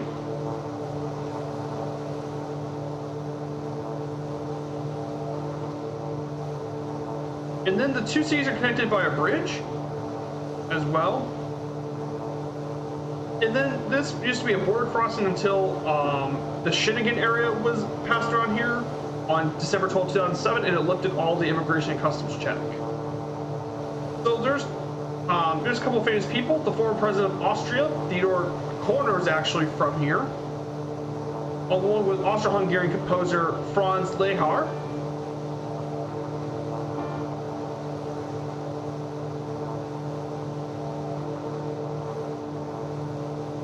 And a Hungarian, Austrian, Canadian endocrinologist, Hans Selle. For all people, there are notable people from around here. So we're gonna visit Comoron as well. I'm starting to slow down the code so I can follow you. I can't imagine how the Tomcat does it. I can't even believe that he's managed to follow me in the Tomcat. Yeah, very, very impressive. So we're gonna go ahead and turn left 61.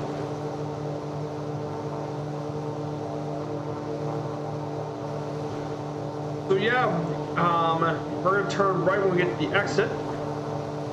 I think we should see the old fortress. We're gonna fly by and take a picture of the old fortress, and I may even cross a little bit into Slovakia. So we'll technically visit Slovakia as well. Awesome job, Fire Hands, passing me in that Tomcat. You're doing awesome, Fire Hands. Good work. You're putting some great work in that Tomcat, my friend. Like, I don't know how you managed to keep up. Let's see. DC-19 S-Cub. You have the Mikaze in the A5. Yeah, I can't believe how fast this little Ultra is going. I guess I probably should put the pilot.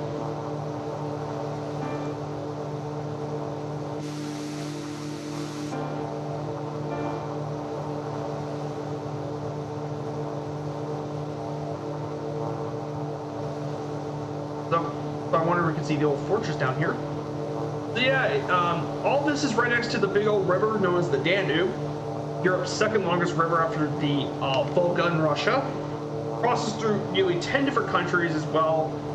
And I mean, if you ever, and it's definitely a very popular river, if you want to do a river cruise through this area, you can take the Danube from like Budapest all the way down to see Vienna, and maybe even further.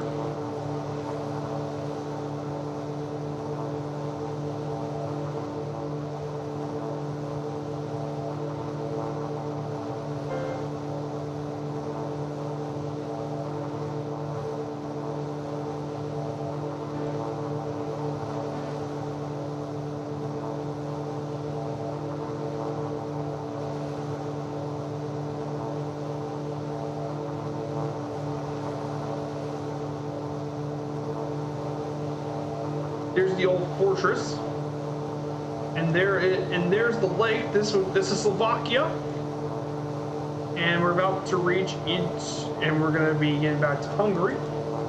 There's the old fortress. Unfortunately, that's not a landmark, but there's the old fortress. There's the Danube, and that gets us to Slovakia. You can follow the Danube from Germany all the way to the Black Sea. That's correct. It flows through a lot of it flows through Germany, Austria, Slovakia, Hungary, I believe.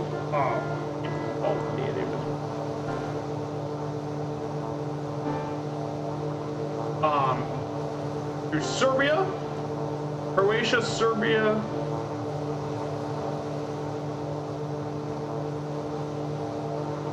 Bosnia. Into Romania. I gotta turn away.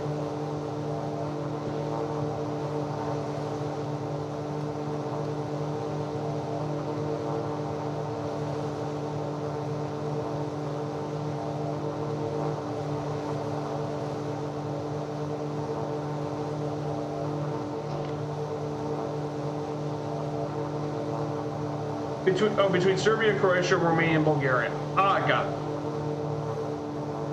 It's hard to see from the Google Maps. I apologize to you all.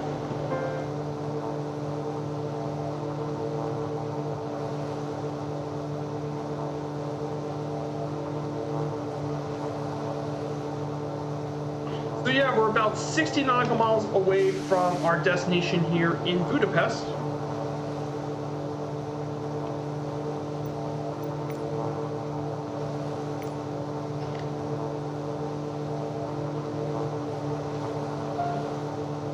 So we're not far from Budapest at all. We're actually pretty yeah, so far everything's going good. I've had no lag issues so far. Something wrong with your music. What's wrong?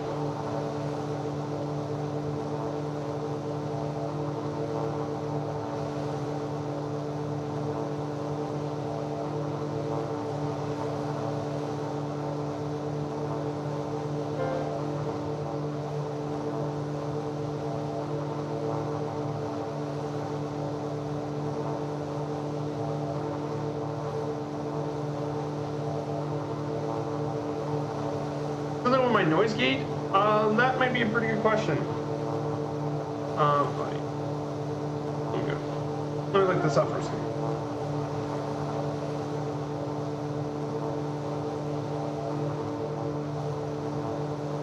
I think it's because of my noise gate.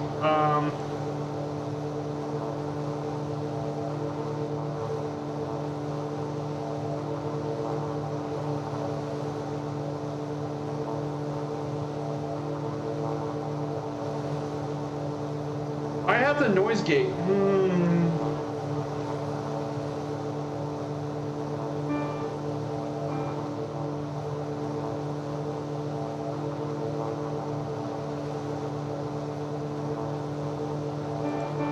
wonder if I can get rid of it. I have the noise gate on my thing for my mic. You want me to get rid of it? I can always get rid of the noise gate. Here, let me get rid of the noise gate. Okay. I wonder if that solves your problems.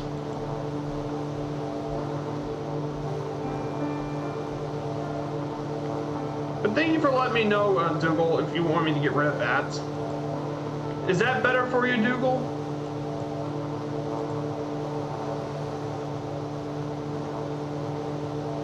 Yeah, it's the music thing. It's the noise gate. I think I got rid of it, so I think it should be fixed now.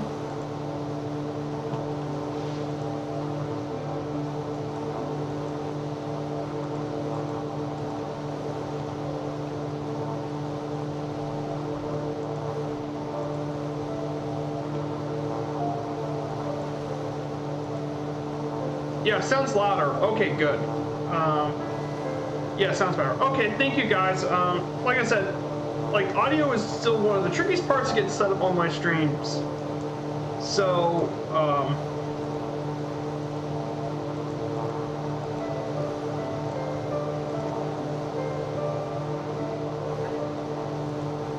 yeah, this is an absolutely beautiful area.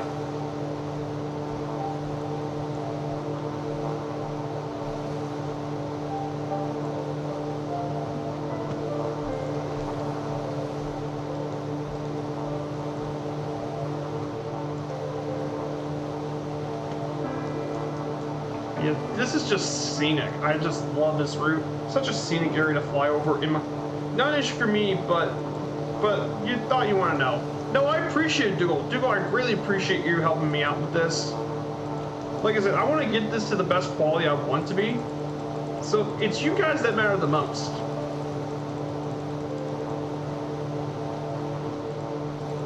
Now, guys, I do want to talk to you about something. So, for the next... Oh, Firehand's like, what? You're stalling the F-14. You're stalling. Please don't stall and crash. That's the last thing we need right now. Please don't crash. Please don't. But man, I don't know how you're doing it, my friend. You're extremely talented. You're doing an amazing job out there today with the Tomcat. So yeah, we're approaching the city of Tata. So this approach, you know, me following the railroad and stuff, guys. So for the next series I'm doing, which is Route 66, it's going to be the same thing. We're going to be flying over all of the road. We're flying directly over the historic Route 66. So it will be the same thing as this. We'll be flying directly over the roads. I'll be giving you audio tours of everything for each of the legs of the Route 66 journey.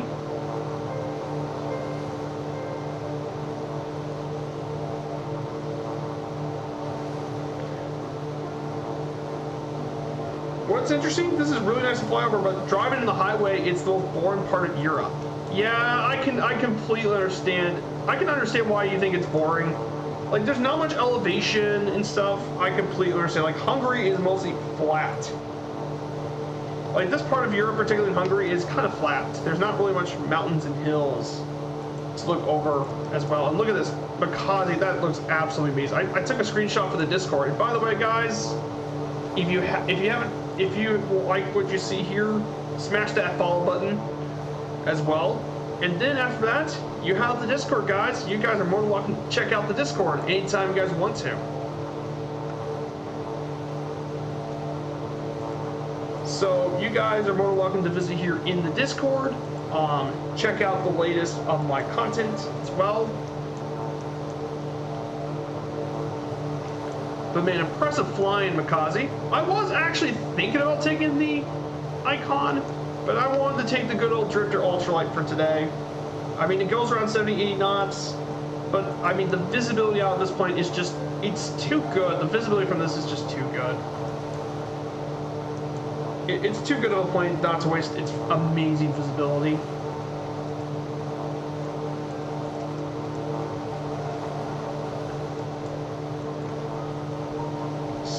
So yeah, we're about 50 miles away from Budapest. So, but the city of Tatabánya we're on now is one of the nice things to see. Yeah, this is Tata. Yeah, this is Tata.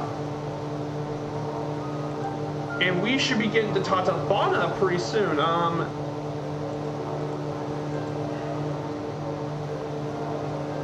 But Tatabánya has been around since,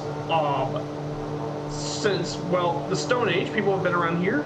The Hungarians started living here back in the 9th century. Into the 16th century, the Turks occupied this area. During industrialization, several Hungarian towns developed into large industrial cities. And it became an industrial city, well, until the fall of the socialist government, when heavy industry and mining was decreased. And it became more for its cultural stuff, particularly the Mari Jesuit Theater, along with other institutions. And one of its most famous residents of Tatabánya is Joseph Kiprich, known as the Wizard for Tatabánya. He used to be a forward for the Hungarian national football team. He participated in the 1986 FIFA World Cup with Hungarians and has over 70 caps and 20 goals until his last game for the Hungarians in 1995. During his career, he won 2 national championships, 5 national cups, 2 super cups, and became the top goal scorer in his league twice. He became a really talented Hungarian football player. And Hungary has actually got some great football players throughout their history.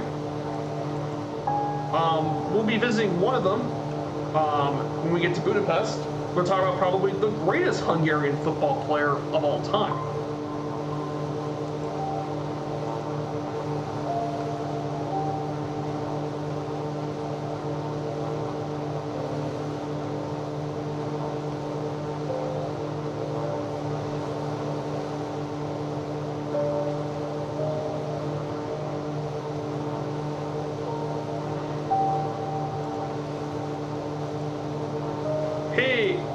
Banya means spa. Ah, got it. Tatabánya. Spa. Yeah, there's a lot of spas in this area. Yeah, there's 1,500 of spas in this country. Because he's one of the best formation flyers in the community, he does some great stuff in the shadows. Yeah, I figured because Makazi's a shadow, I should have known. Yeah, Makazi's one of you guys. Thanks, Dougal. I'm still learning training though. Lots to earn for the Shadow Display team. Yeah, but you're doing amazing, Makazi. Thank you so much for coming along on today's stream. And Firehands has done a great job with the Tomcat. If he's still here, you've done an amazing job, my friend. Flying that Tomcat. That is not an easy plane to fly. So yeah, we're about to enter Tatabánya. Yeah, one of the mini spa towns in Hungary. There's a lot of them.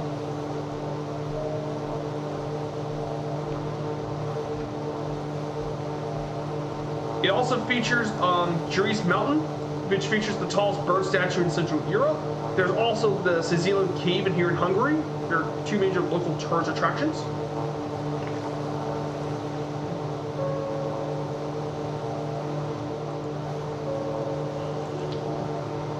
In Tata, the one we just passed, was where in 1526 one of the disastrous battle versus the Turks happened when King Louis II of Hungary was killed.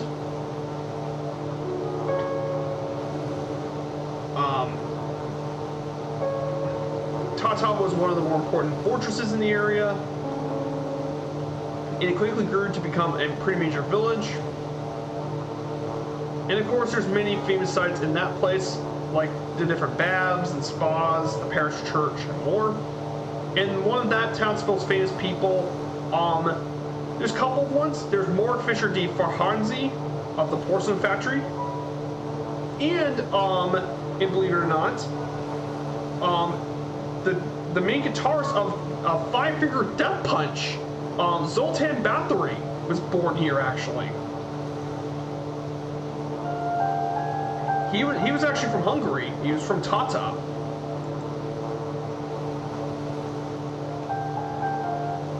And he was one of the founders of the metal band. Pretty cool stuff.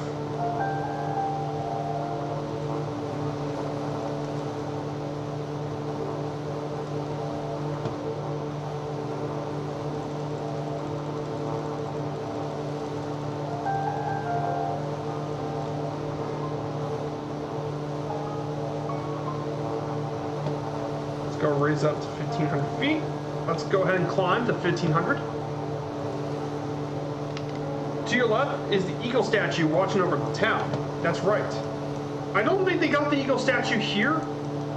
I don't think they implemented it yet for Hungary VFR. I don't think, from what I checked, they didn't implement it yet. So we are going to climb a little bit to 1,500 feet. Yes, this thing is a very capable climbing ultralight. Look at that, we're already to 1,300 feet. Look at this, we're already to 1,500 feet.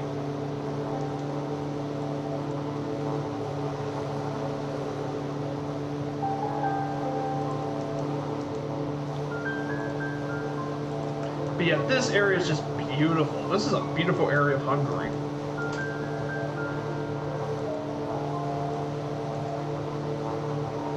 So for next Wednesday's trip, it's actually going to be, the next 2 weeks are going to be the two longest legs, over 400 miles long.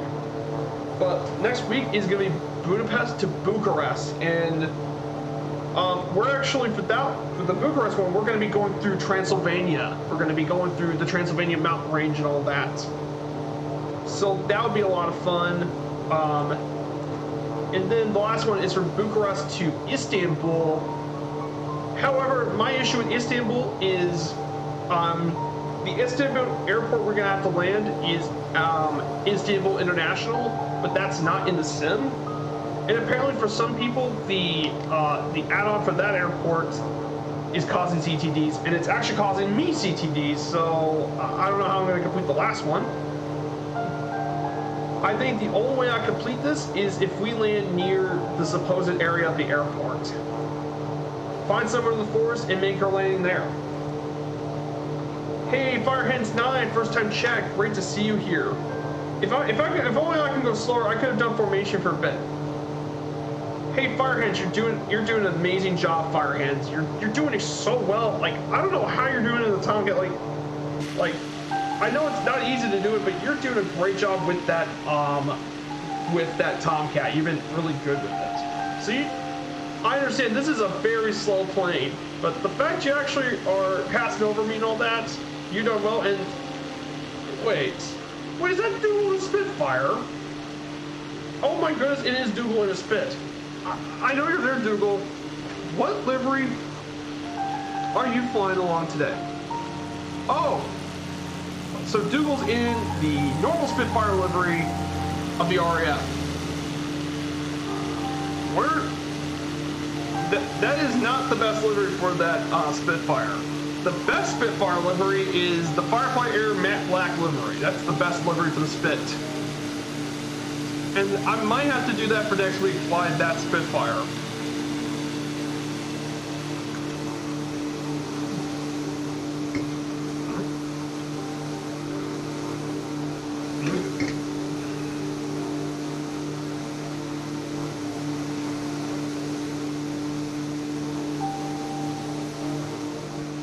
Yeah, there's Makazi, there's Dougal, there's EL737RS as well.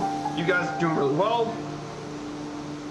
You've done extremely well, Fire Hands, as well. He was flying along earlier. You've done amazing with the Tomcat.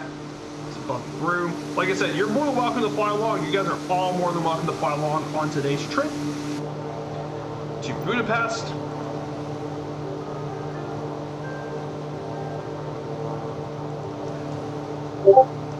Yeah, absolutely a beautiful area today flying into Sim.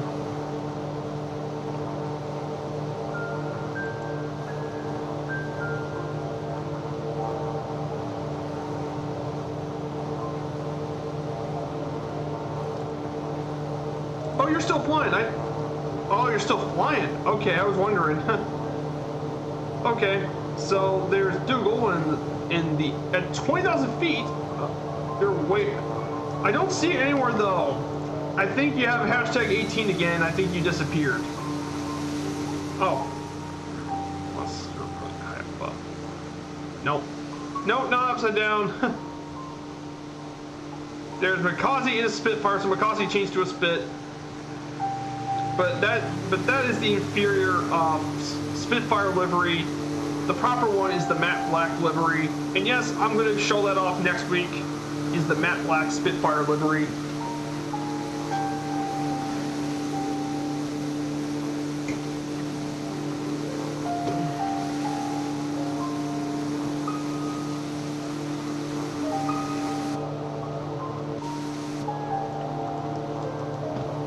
Okay, we're going to go ahead and turn left, 81 degrees. Yes, I press each of these clicks individually.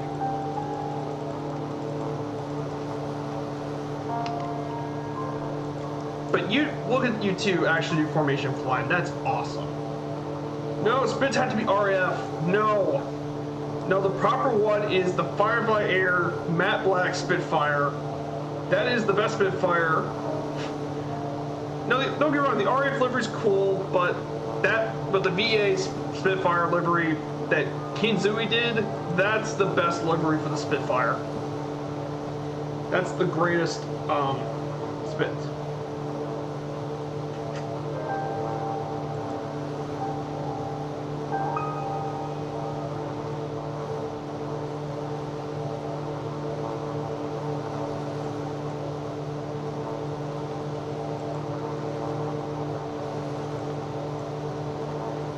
So, I know we haven't been to Budapest yet, but you know what? I think it's about time we actually talked about, Mer tweeted that he'll cover the GSX. Oh, that's going to be fun.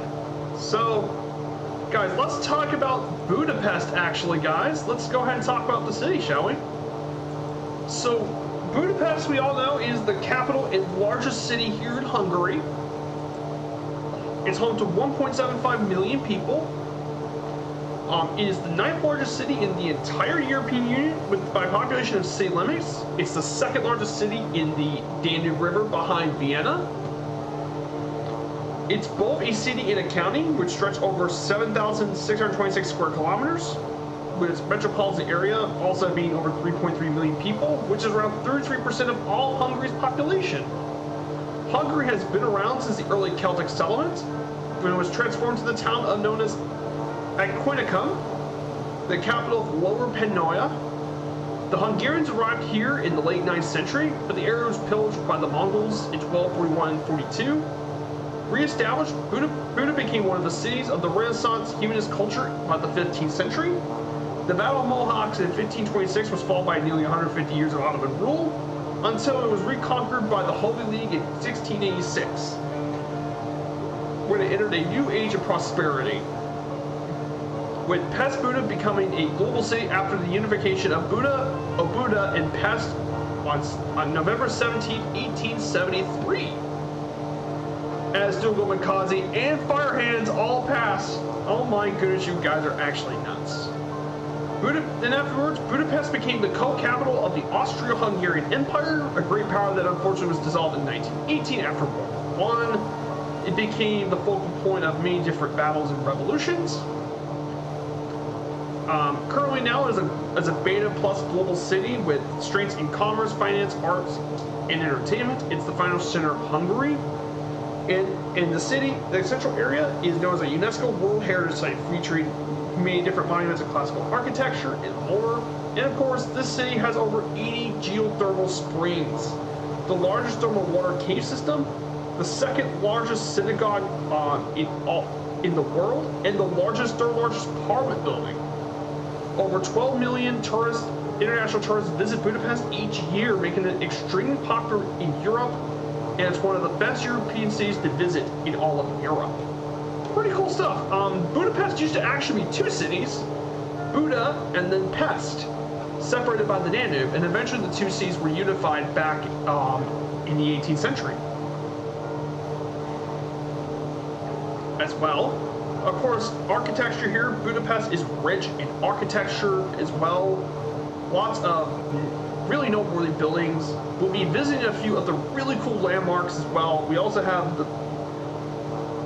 visit the Chain Bridge as well. We'll be visiting the Hungarian Parliament building, St. Stephen's Cathedral. There's so many landmarks, and we're going to be seeing them today with the landmark pack we got from Hungary VFR.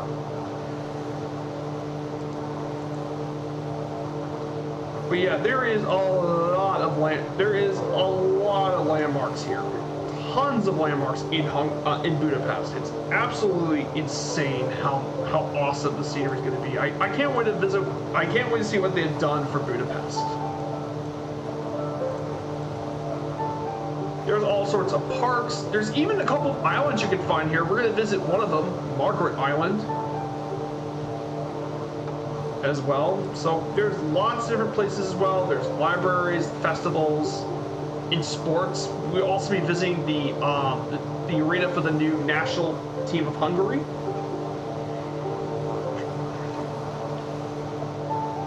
And of course, this thing also has some sister cities. The sister cities of Budapest include New York, Beijing, Berlin, Bucharest, and Tel Aviv, but also partnerships with other cities, including Prague, Warsaw, Krakow, Bangkok, Osaka, and Istanbul. So lots of different partnerships for Budapest, and there's tons of notable people around the world. There's tons of people as well. Lots of people from Budapest and very famous individuals as well. So yeah, that's a bit about Budapest.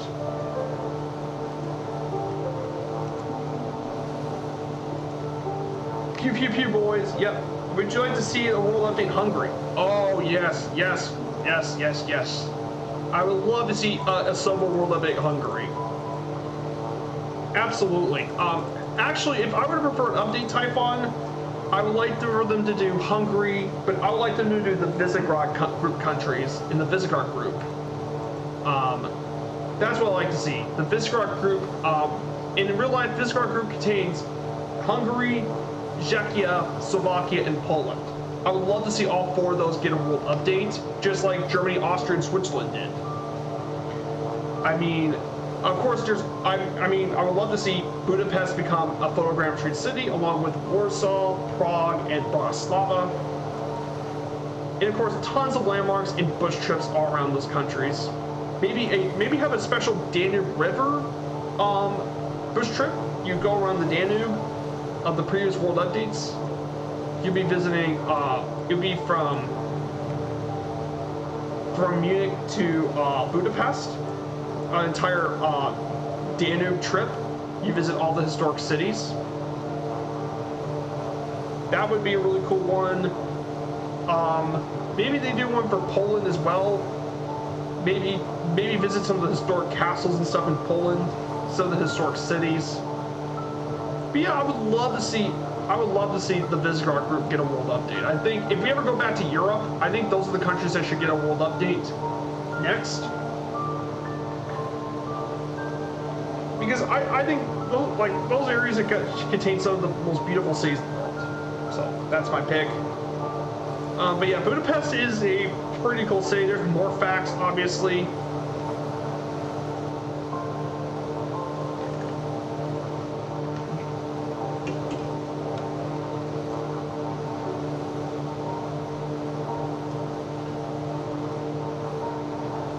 There's some interesting facts as well.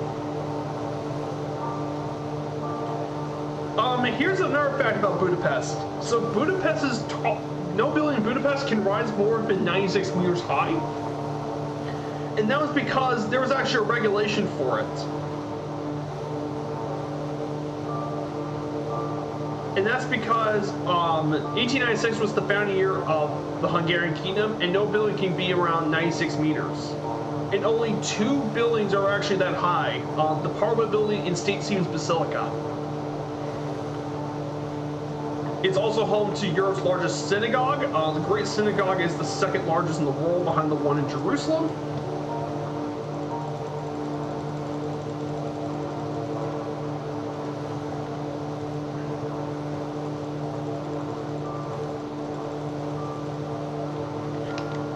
It also has the second oldest subway system in Europe and the third oldest subway in the world. Only the tube in London and the underground in Chicago are both older subway systems.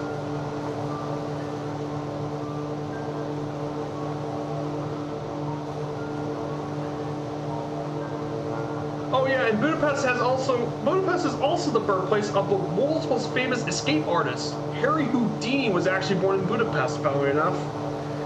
And he was one of the great pioneers of magicians. And paved the way for so many iconic other magicians like David Letterfield, Chris Angel, and more.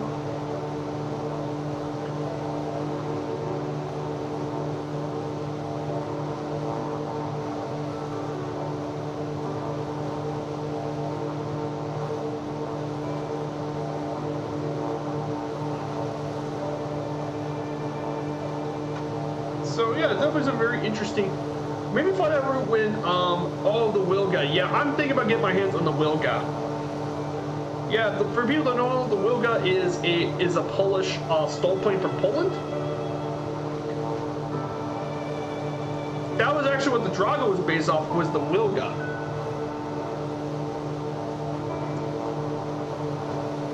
The PZL 104 Wilga.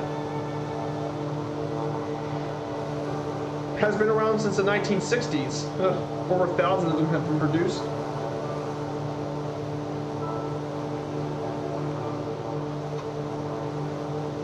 But I mean, it's been used by many military ones like Poland, Lithuania, Latvia, Estonia, but also lots of civilian operators operate here.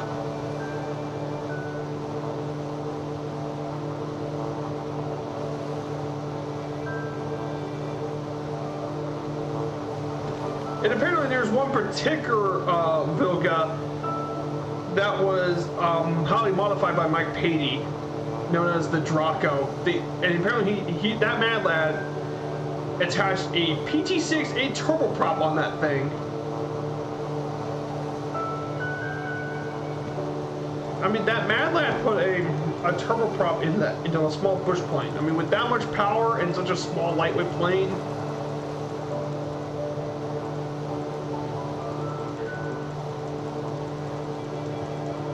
I mean, what an absolute mad lad play. Come on.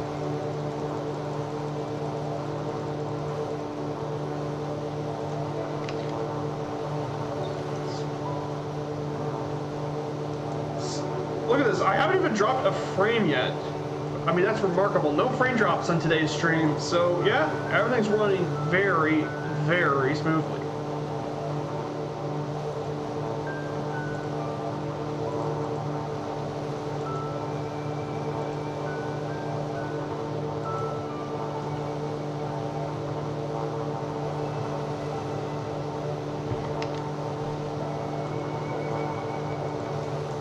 Yeah, beautiful area today. So we will. So I mean, all you guys have been visiting here. Thank you guys so much for coming on to today's stream. I mean, you guys have been absolutely incredible with the flying today. Makazi, Dougal, you two have been amazing. As well, we have EL737RS. We have Mongo actually coming here. Mongo's here in the kit box. Hello, Mongo. Good to see you, my friend. So yeah, we're about to enter Budapest. Welcome to the capital, largest city of Hungary. A very historic city. We're going to go ahead and drop our altitude to 1,000 feet. We're going to go ahead and drop our altitude today. So there's an old airfield here. This is Budador's airfield. This is a pretty small little airfield, a grass strip. Oh my god, EL, is it just, it doesn't look like that looks like a Boeing 747, not a Cup Crafters. That's a Kikna. Oh no, it's a Kikna.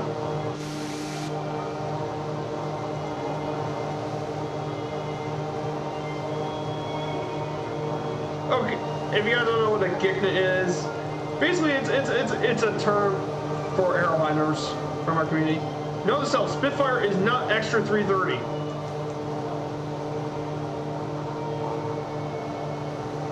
Yeah.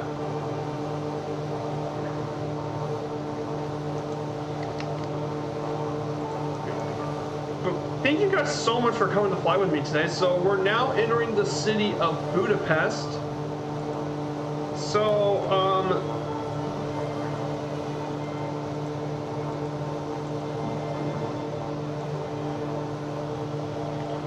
so we're going to visit quite a few landmarks. We're going to be first visiting the Citadella. Citadel basically is the Hungarian word for citadel. But the Citadella is no more than just that. This fortress has been kind of important. It was built 1851 by Julius Jacob von Hanyal, the commander of the Austrian Empire. After the Hungarian Revolution of 1848, it occupies the entire 235-meter-high plateau. It was actually built by forced laborers from Hungary.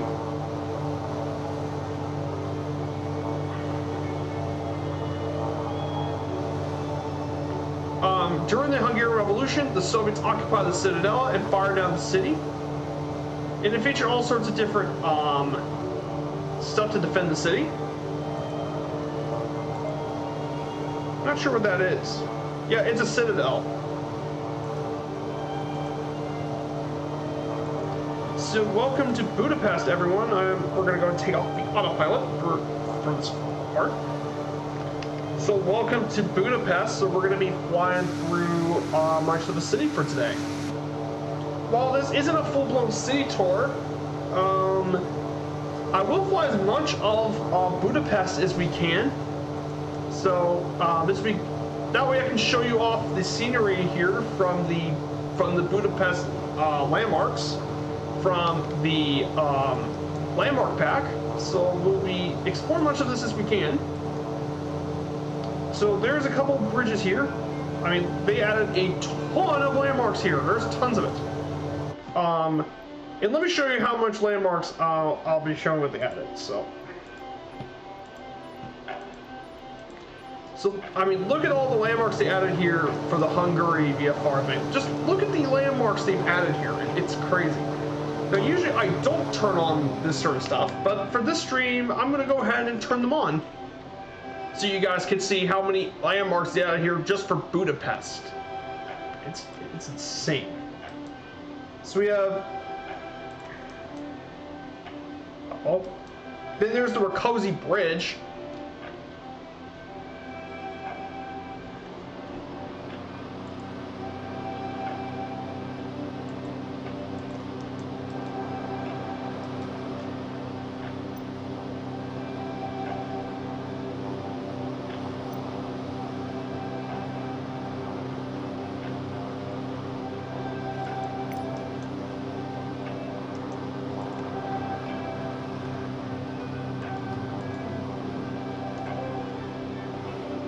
So there's a new bridge.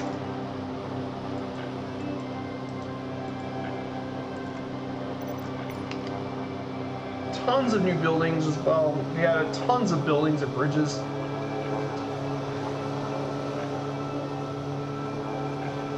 I mean, it's insane how many new landmarks they've added here. Tons and tons of landmarks. It's absolute. They completely just transformed this city. I mean, this is just amazing. And yeah, this is for free, by the way, guys. You don't have to pay for any of this. So tons, and I mean tons of landmarks in Budapest. I mean, isn't this just impressive, guys? Of all the scenery here in Budapest, there's tons of. There is a shopping mall in this area, the CET Budapest shopping mall. Then there is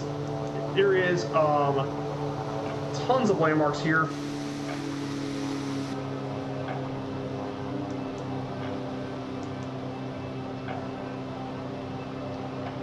There's the Hotel Gellert.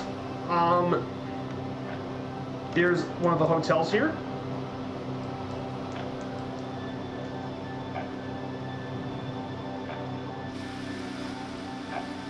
I mean, this is really impressive for freeware scenery. This is extremely impressive for freeware.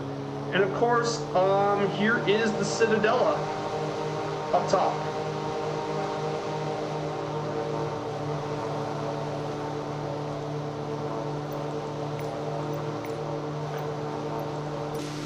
So here is the Citadella. So this here is the Citadella. Maybe I should turn off some of the scenery. Turn off some of the PY landmarks. So I can get a picture of the Citadel. Just to show you guys. There's that. There's the Citadel. I apologize if I need to stop to take pics. I post this on the Discord. I mean, there is so many buildings here.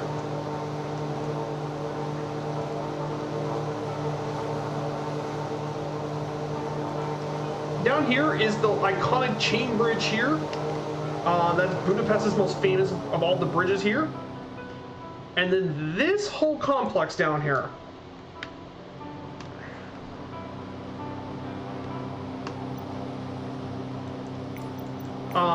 This whole place here. What? Oh, my little nav map. That thing was my little nav map. So now this big complex here, this one right here. Pause and while I eat, no worries. This area here is the famed Buda Castle. This is the Buda Castle, by the way. So the Buda Castle is the historic castle and palace complex. This is where the Hungarian kings resided at in Budapest. It was completed back in 1269, although most of the palace complex today was built between 1749 and 1769. Currently, it now houses the Hungarian National Gallery and National Museum. It's on top of Castle Hill. And it's located in the tourist area known as the Castle Quarter. This area is very famous for its medieval, Baroque, and neoclassical houses, churches, buildings, and monuments. It's linked to Clark Adams Square and the famous Sziasztal Chain Bridge. It's part of the Budapest World Heritage Site. And the original palace was ruined during World War II, so they rebuilt it during the Kádár era. They rebuilt it.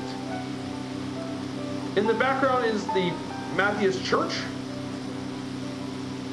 as well.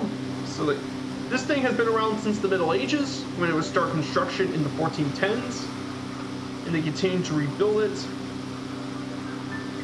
The original medieval castle was destroyed during the Great Siege of 1866 in Budapest by the Turks and Habsburgs fighting each other. Then they built the modern palace, and they modernized it back in the day. The interior of the palace, most of it was destroyed during World War II, post-war construction.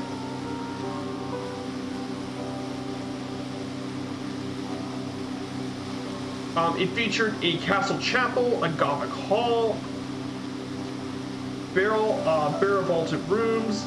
There's antechambers, throne rooms, smoking rooms, parlors, chapel, ballrooms. It really has everything you want in a castle. Also, lots of different sculptures and stuff can be found here at the castle.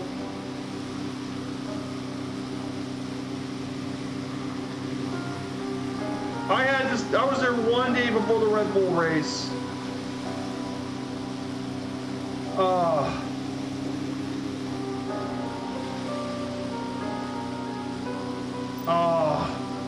Yeah, but Budapest is just, it's one business trip. I can definitely tell. But man, what a stunning sight. We're gonna look at the complex for a bit. Let's go fly around the complex of. So there's Buda Castle. So this is the entire complex here. So it contains a lot of churches and stuff. I mean, this is really nice freeware scenery. This is freeware, mind you. This is really solid for freeware. Adds tons of landmarks. And I mean, it really transforms Budapest into a modern city.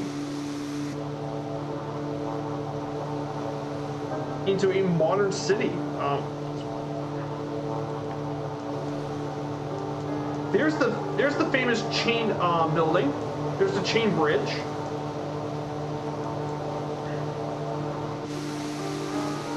Now, this building here, it is the Matthias Church, named after Matthias Corvus, one of the most famous is the most famous leader of Hungarian history.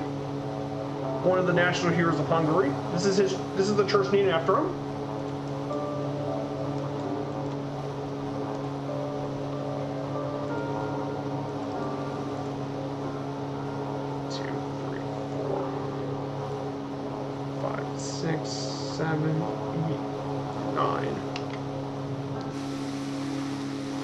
But yeah, this is absolutely stunning. Look at it. And mind you, this is all freeware, guys. Freeware scenery. You don't have to pay for any of this. Isn't that amazing?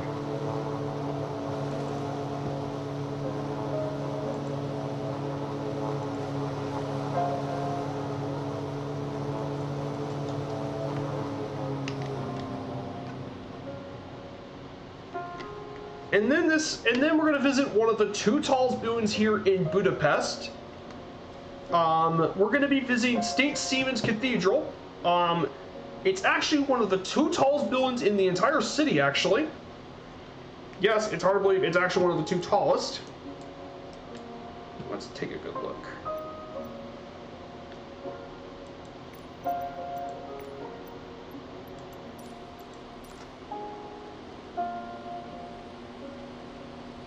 So here it is. This is St. Stephen's Cathedral, located here in Budapest. Oh, you must go make dinner for the kids. See you later if you're still there. Thank you so much, EL737RS. Thank you so much for coming along and flying along with me. I greatly appreciate you flying along. I mean, it's great to have you. So this is St. Stephen's Basilica here in Budapest. It was named after Stephen, the first king of Hungary, who ruled between 975 to 1038 AD, whose right hand is currently housed in its reliquary for relics.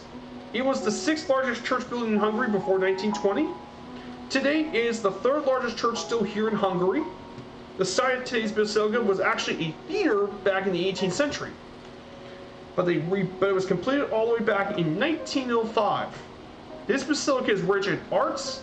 You can still see the St. Stephen's relief throughout much of the church.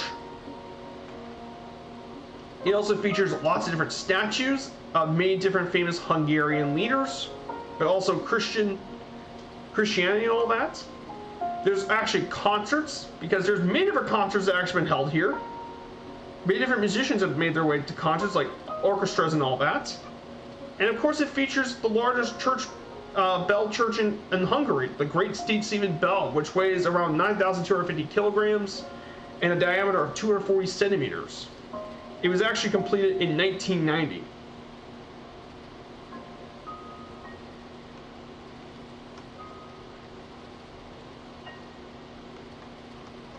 as well. So it's a very iconic building here in Hungary. Very, very iconic.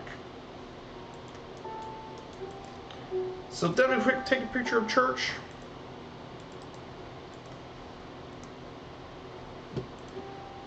And then once we go for the church, we'll be visiting another iconic Hungarian building.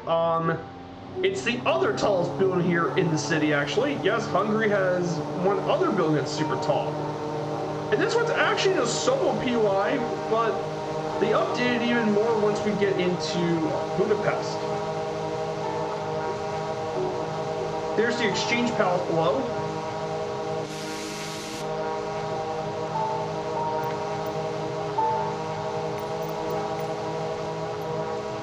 But it's actually this. It's actually right here. This looking place.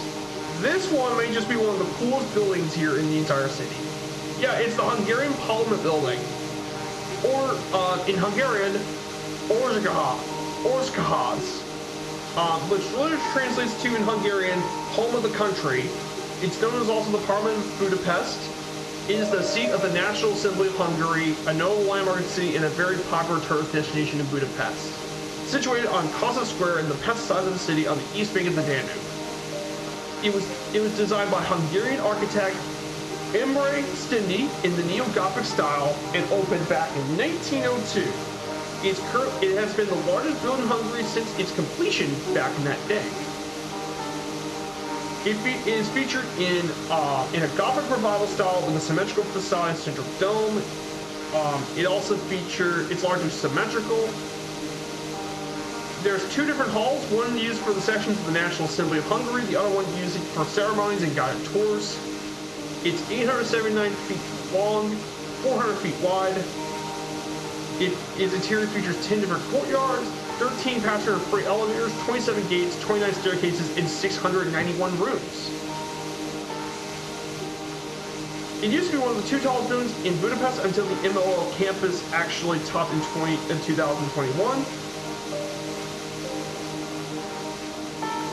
And one of the most famous parts of the building is its hexagonal central hall it's a 16-sided hall. And it is a very iconic building here in the city. Definitely one of the great and iconic buildings in all Hungary.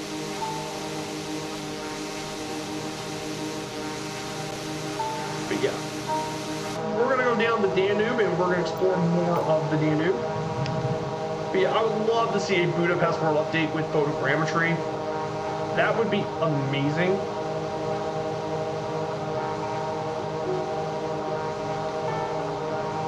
But yeah, I mean, I'm super impressed with the landmark pack. This is really nice.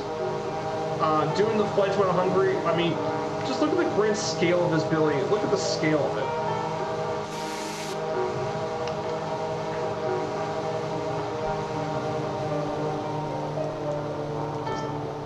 Circle back.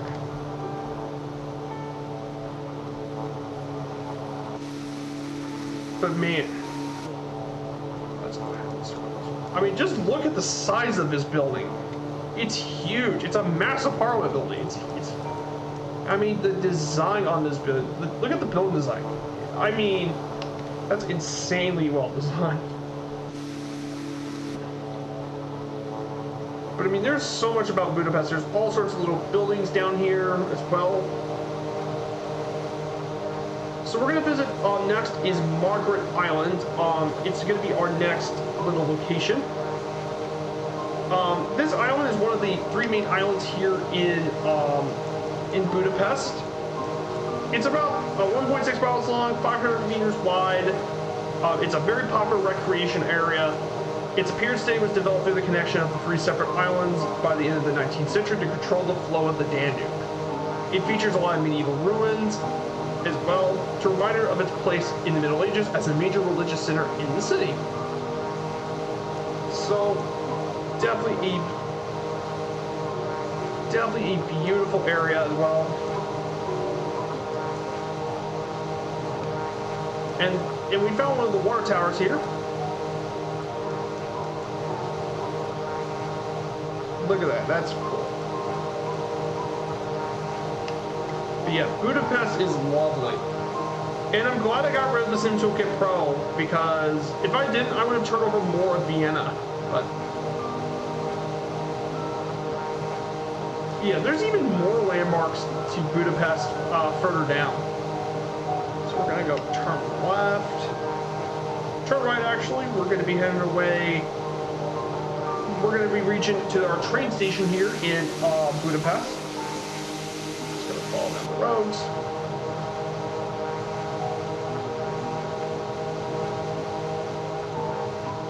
I mean, this has been a great flight. I've been really loving this flight. Makazi in the really in the Pelican, in the Pelican. Okay, we got 2 more landmarks we're going to be going through, PY landmarks, before we get to our final airport. We're going to be heading to the Kalini station, the eastern station here in Budapest, the main international railway station here in Budapest. Its name in 1891 originates not only for the position, but its original role as the terminus of line for Eastern Hungary. It was designed in the eclectic style by Gabriel Rochlis between 1881 to 1884. Now, it's not the only train station, but it's one of the most major centers.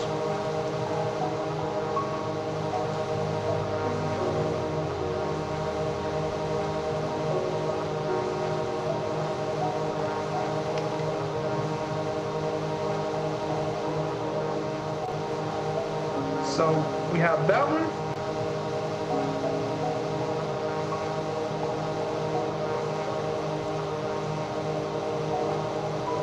So there's Calais Station. Let's go down here. But wow, this landmark pack, man, it really completely transforms the city of Budapest.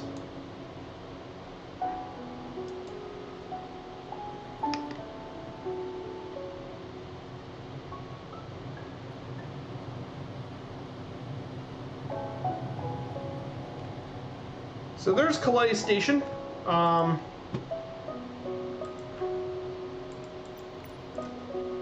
So this here is Calais Station. So here is Calais Station. This is the main international train station here in Budapest.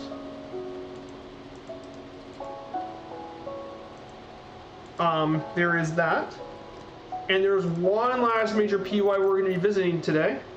Come on. Power. And we're back. Nice. But yeah, I like this landmark pack. Very, very cool. And one final landmark POI for today's stream. Our last POI before we get to our airport. And it's actually a new football stadium right here.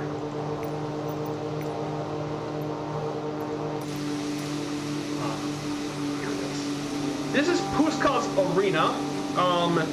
Puskás Arena is currently the home of the Hungarian national team. It was built between 2017 to 2019 as on the side of the original Puskás Arena. Currently hosts 67,000 people in an all-seat configuration. And both stadiums were named after the former national team captain and one of the greatest soccer players of all time, Ferenc Puskás. Oh, hey, Motor Room! I do remember you. I do remember you, Motor Room. I do. Good to see you. I think, did you change your account name? Because I do remember Motor Room previously. But good to see you. So we're in our final stop at Puskás Arena.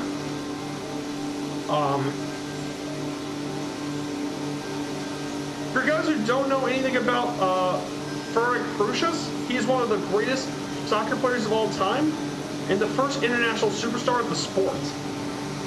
He played, and as a forward, he scored 84 goals in 85 international matches for Hungary and also for Spain. He became the Olympic champion in 1952 and led the Hungarians to the World Cup final in 1954. After retiring as a player, he became known as a coach. And he managed many different clubs as well.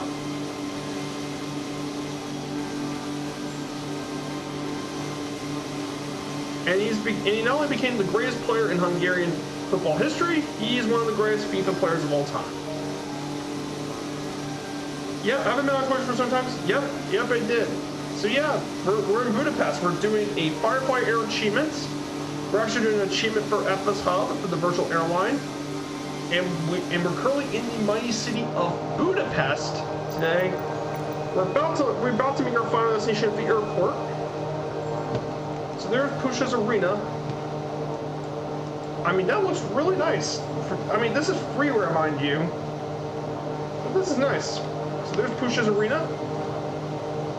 And now we can get back to our airport. So here we go. So yeah, it's great. Thank you guys so much for coming to fly with me today. Yeah, bro, I'm looking at buying my first car for years. Any recommendations? Okay, I don't have a car, unfortunately, in my room, but I do. But if I were to buy a car, I would look for something that's reliable. The last thing you want when you buy a car is something breaks. And I'd rather pick something reliable, so I usually think about getting a Honda. A Honda would be a good choice due to Honda's reliability. Strings is a reliable car maker. That's what I would pick. Something like a Honda or a Toyota. Just something for reliability. And also most of these Hondas are pretty cheap too. That's just what I recommend. I don't really have a car, but that's what I would pick if I recommend. Just pick something reliable that won't break down every 5 so months or something. So we have one final landmark to do for today's trip. One final slide for today. This is Budapest Ferenc Linz International Airport, or known as Ferhiki Airport. It's the main international airport serving Budapest. It's the largest airport here in Hungary. It offers international connections primarily in Europe, but also Africa, the Middle East, North America, and the Far East. In 2019, it handled 16.2 million passengers. It is the headquarters and primary hub for Wizz Air and a base for Ryanair. Wizz Air is basically a low-cost carrier, ultra low-cost carrier here in Hungary. It's also a hub for LOT Polish Airlines, their first hub outside of Poland.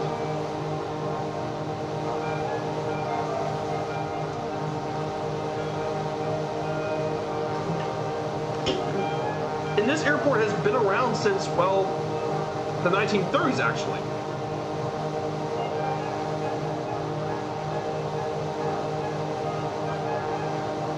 Like, the airfield here has been around since the 1940s, in 1943, and it's still been going on since. It's been through as a military airport, then as a civilian, and they fly all around the place as well. The busiest route, the top busiest routes include Frankfurt, Germany, London, Luton, Tel Aviv, Paris, Charles de Gaulle, and Amsterdam for some of the busiest routes out of the facility. So, for real, bro, the last thing you want is something weird blinking card they got. Yeah, even default scenery here is amazing. I completely agree, Dougal. Like, default scenery is excellent here. But when you combine that with the Hungary VFR scenery added with it, like, that takes the Hungary scenery to a whole new level.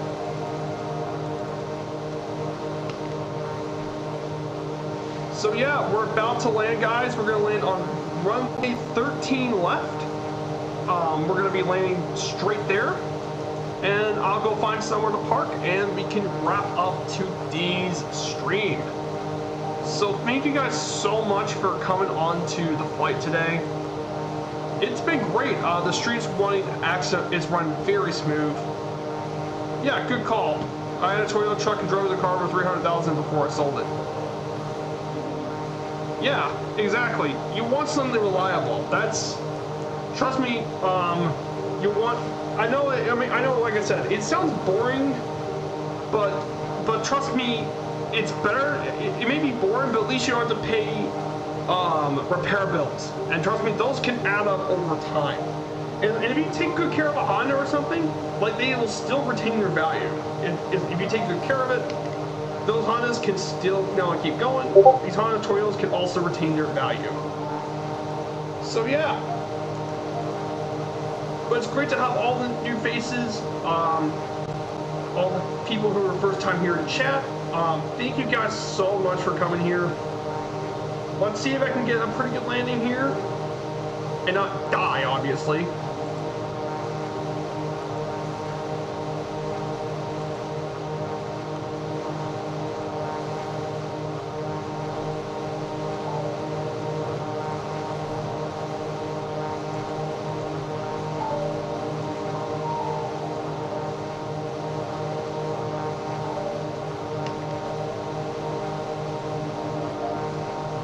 Yeah, I've been waiting on the Toyota Helix or Chevrolet, but I've heard my friends the Chevy won't last long on the road.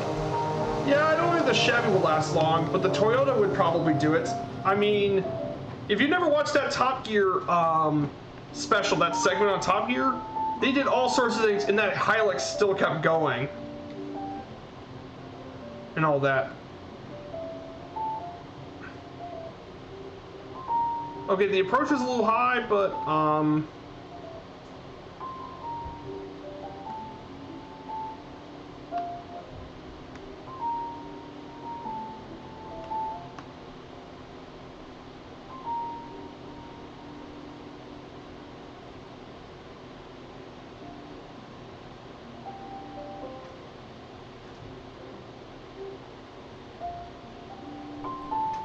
perfect.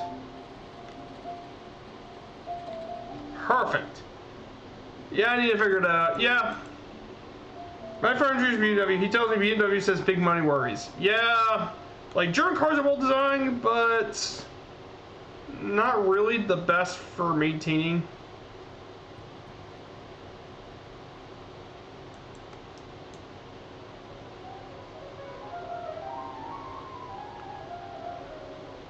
Yes, I'm going into the grass, but just trying to find somewhere to park.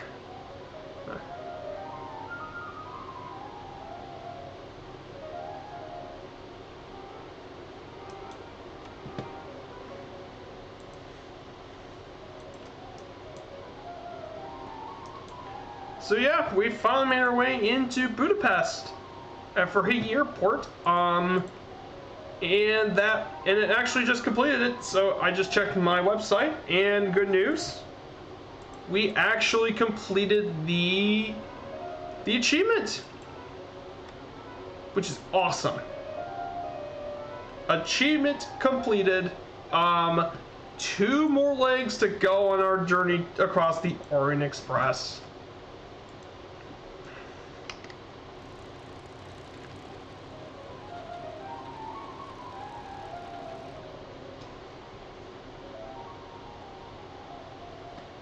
So we just gotta find somewhere to park. And we can just wrap up the stream there.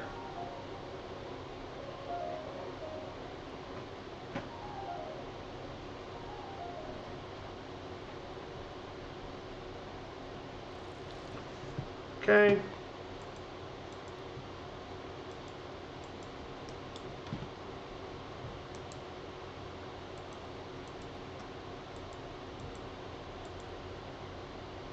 Magneto's off.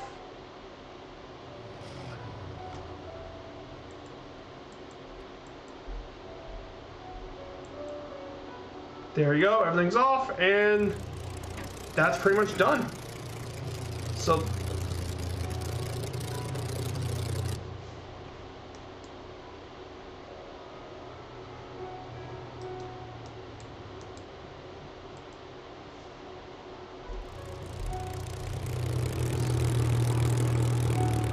there's the Spitfires, and thank you guys so much. There's Mongo down. That is awesome. You guys were amazing today. So thank you guys so much for coming on to today's flight. I mean, you all have been pretty amazing today.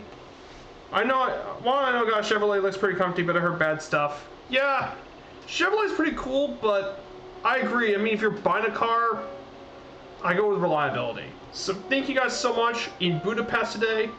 I'm so happy you got to fly with me, Dougal. Thank you so much for flying with me, Dougal. Thank you guys so much for all the new people in chat. Thank you so much for coming along and flying along, or even in the chat or lurking. Thank you guys so much for today.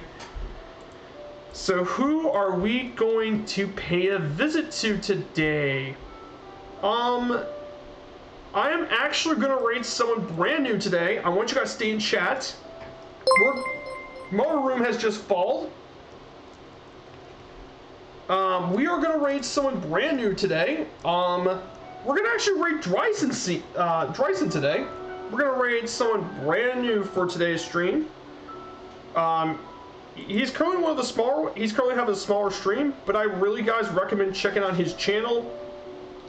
He's currently flying the 737-600 out of Stockholm, so he's going to be flying there. So definitely guys, pay him a visit for today's stream. I would really appreciate you check him out and give him your support. So guys, thank you so much. So on Sunday we'll be doing our City Tour series. We're going to be heading to the Motor City of Detroit, Michigan. So this one should be a good one. And then next Wednesday we're flying our way to Bucharest. Thank you guys so much, and I hope you guys have had an amazing stream. Take care, everyone. Viper Strike 95 will be signing off. Bye, guys.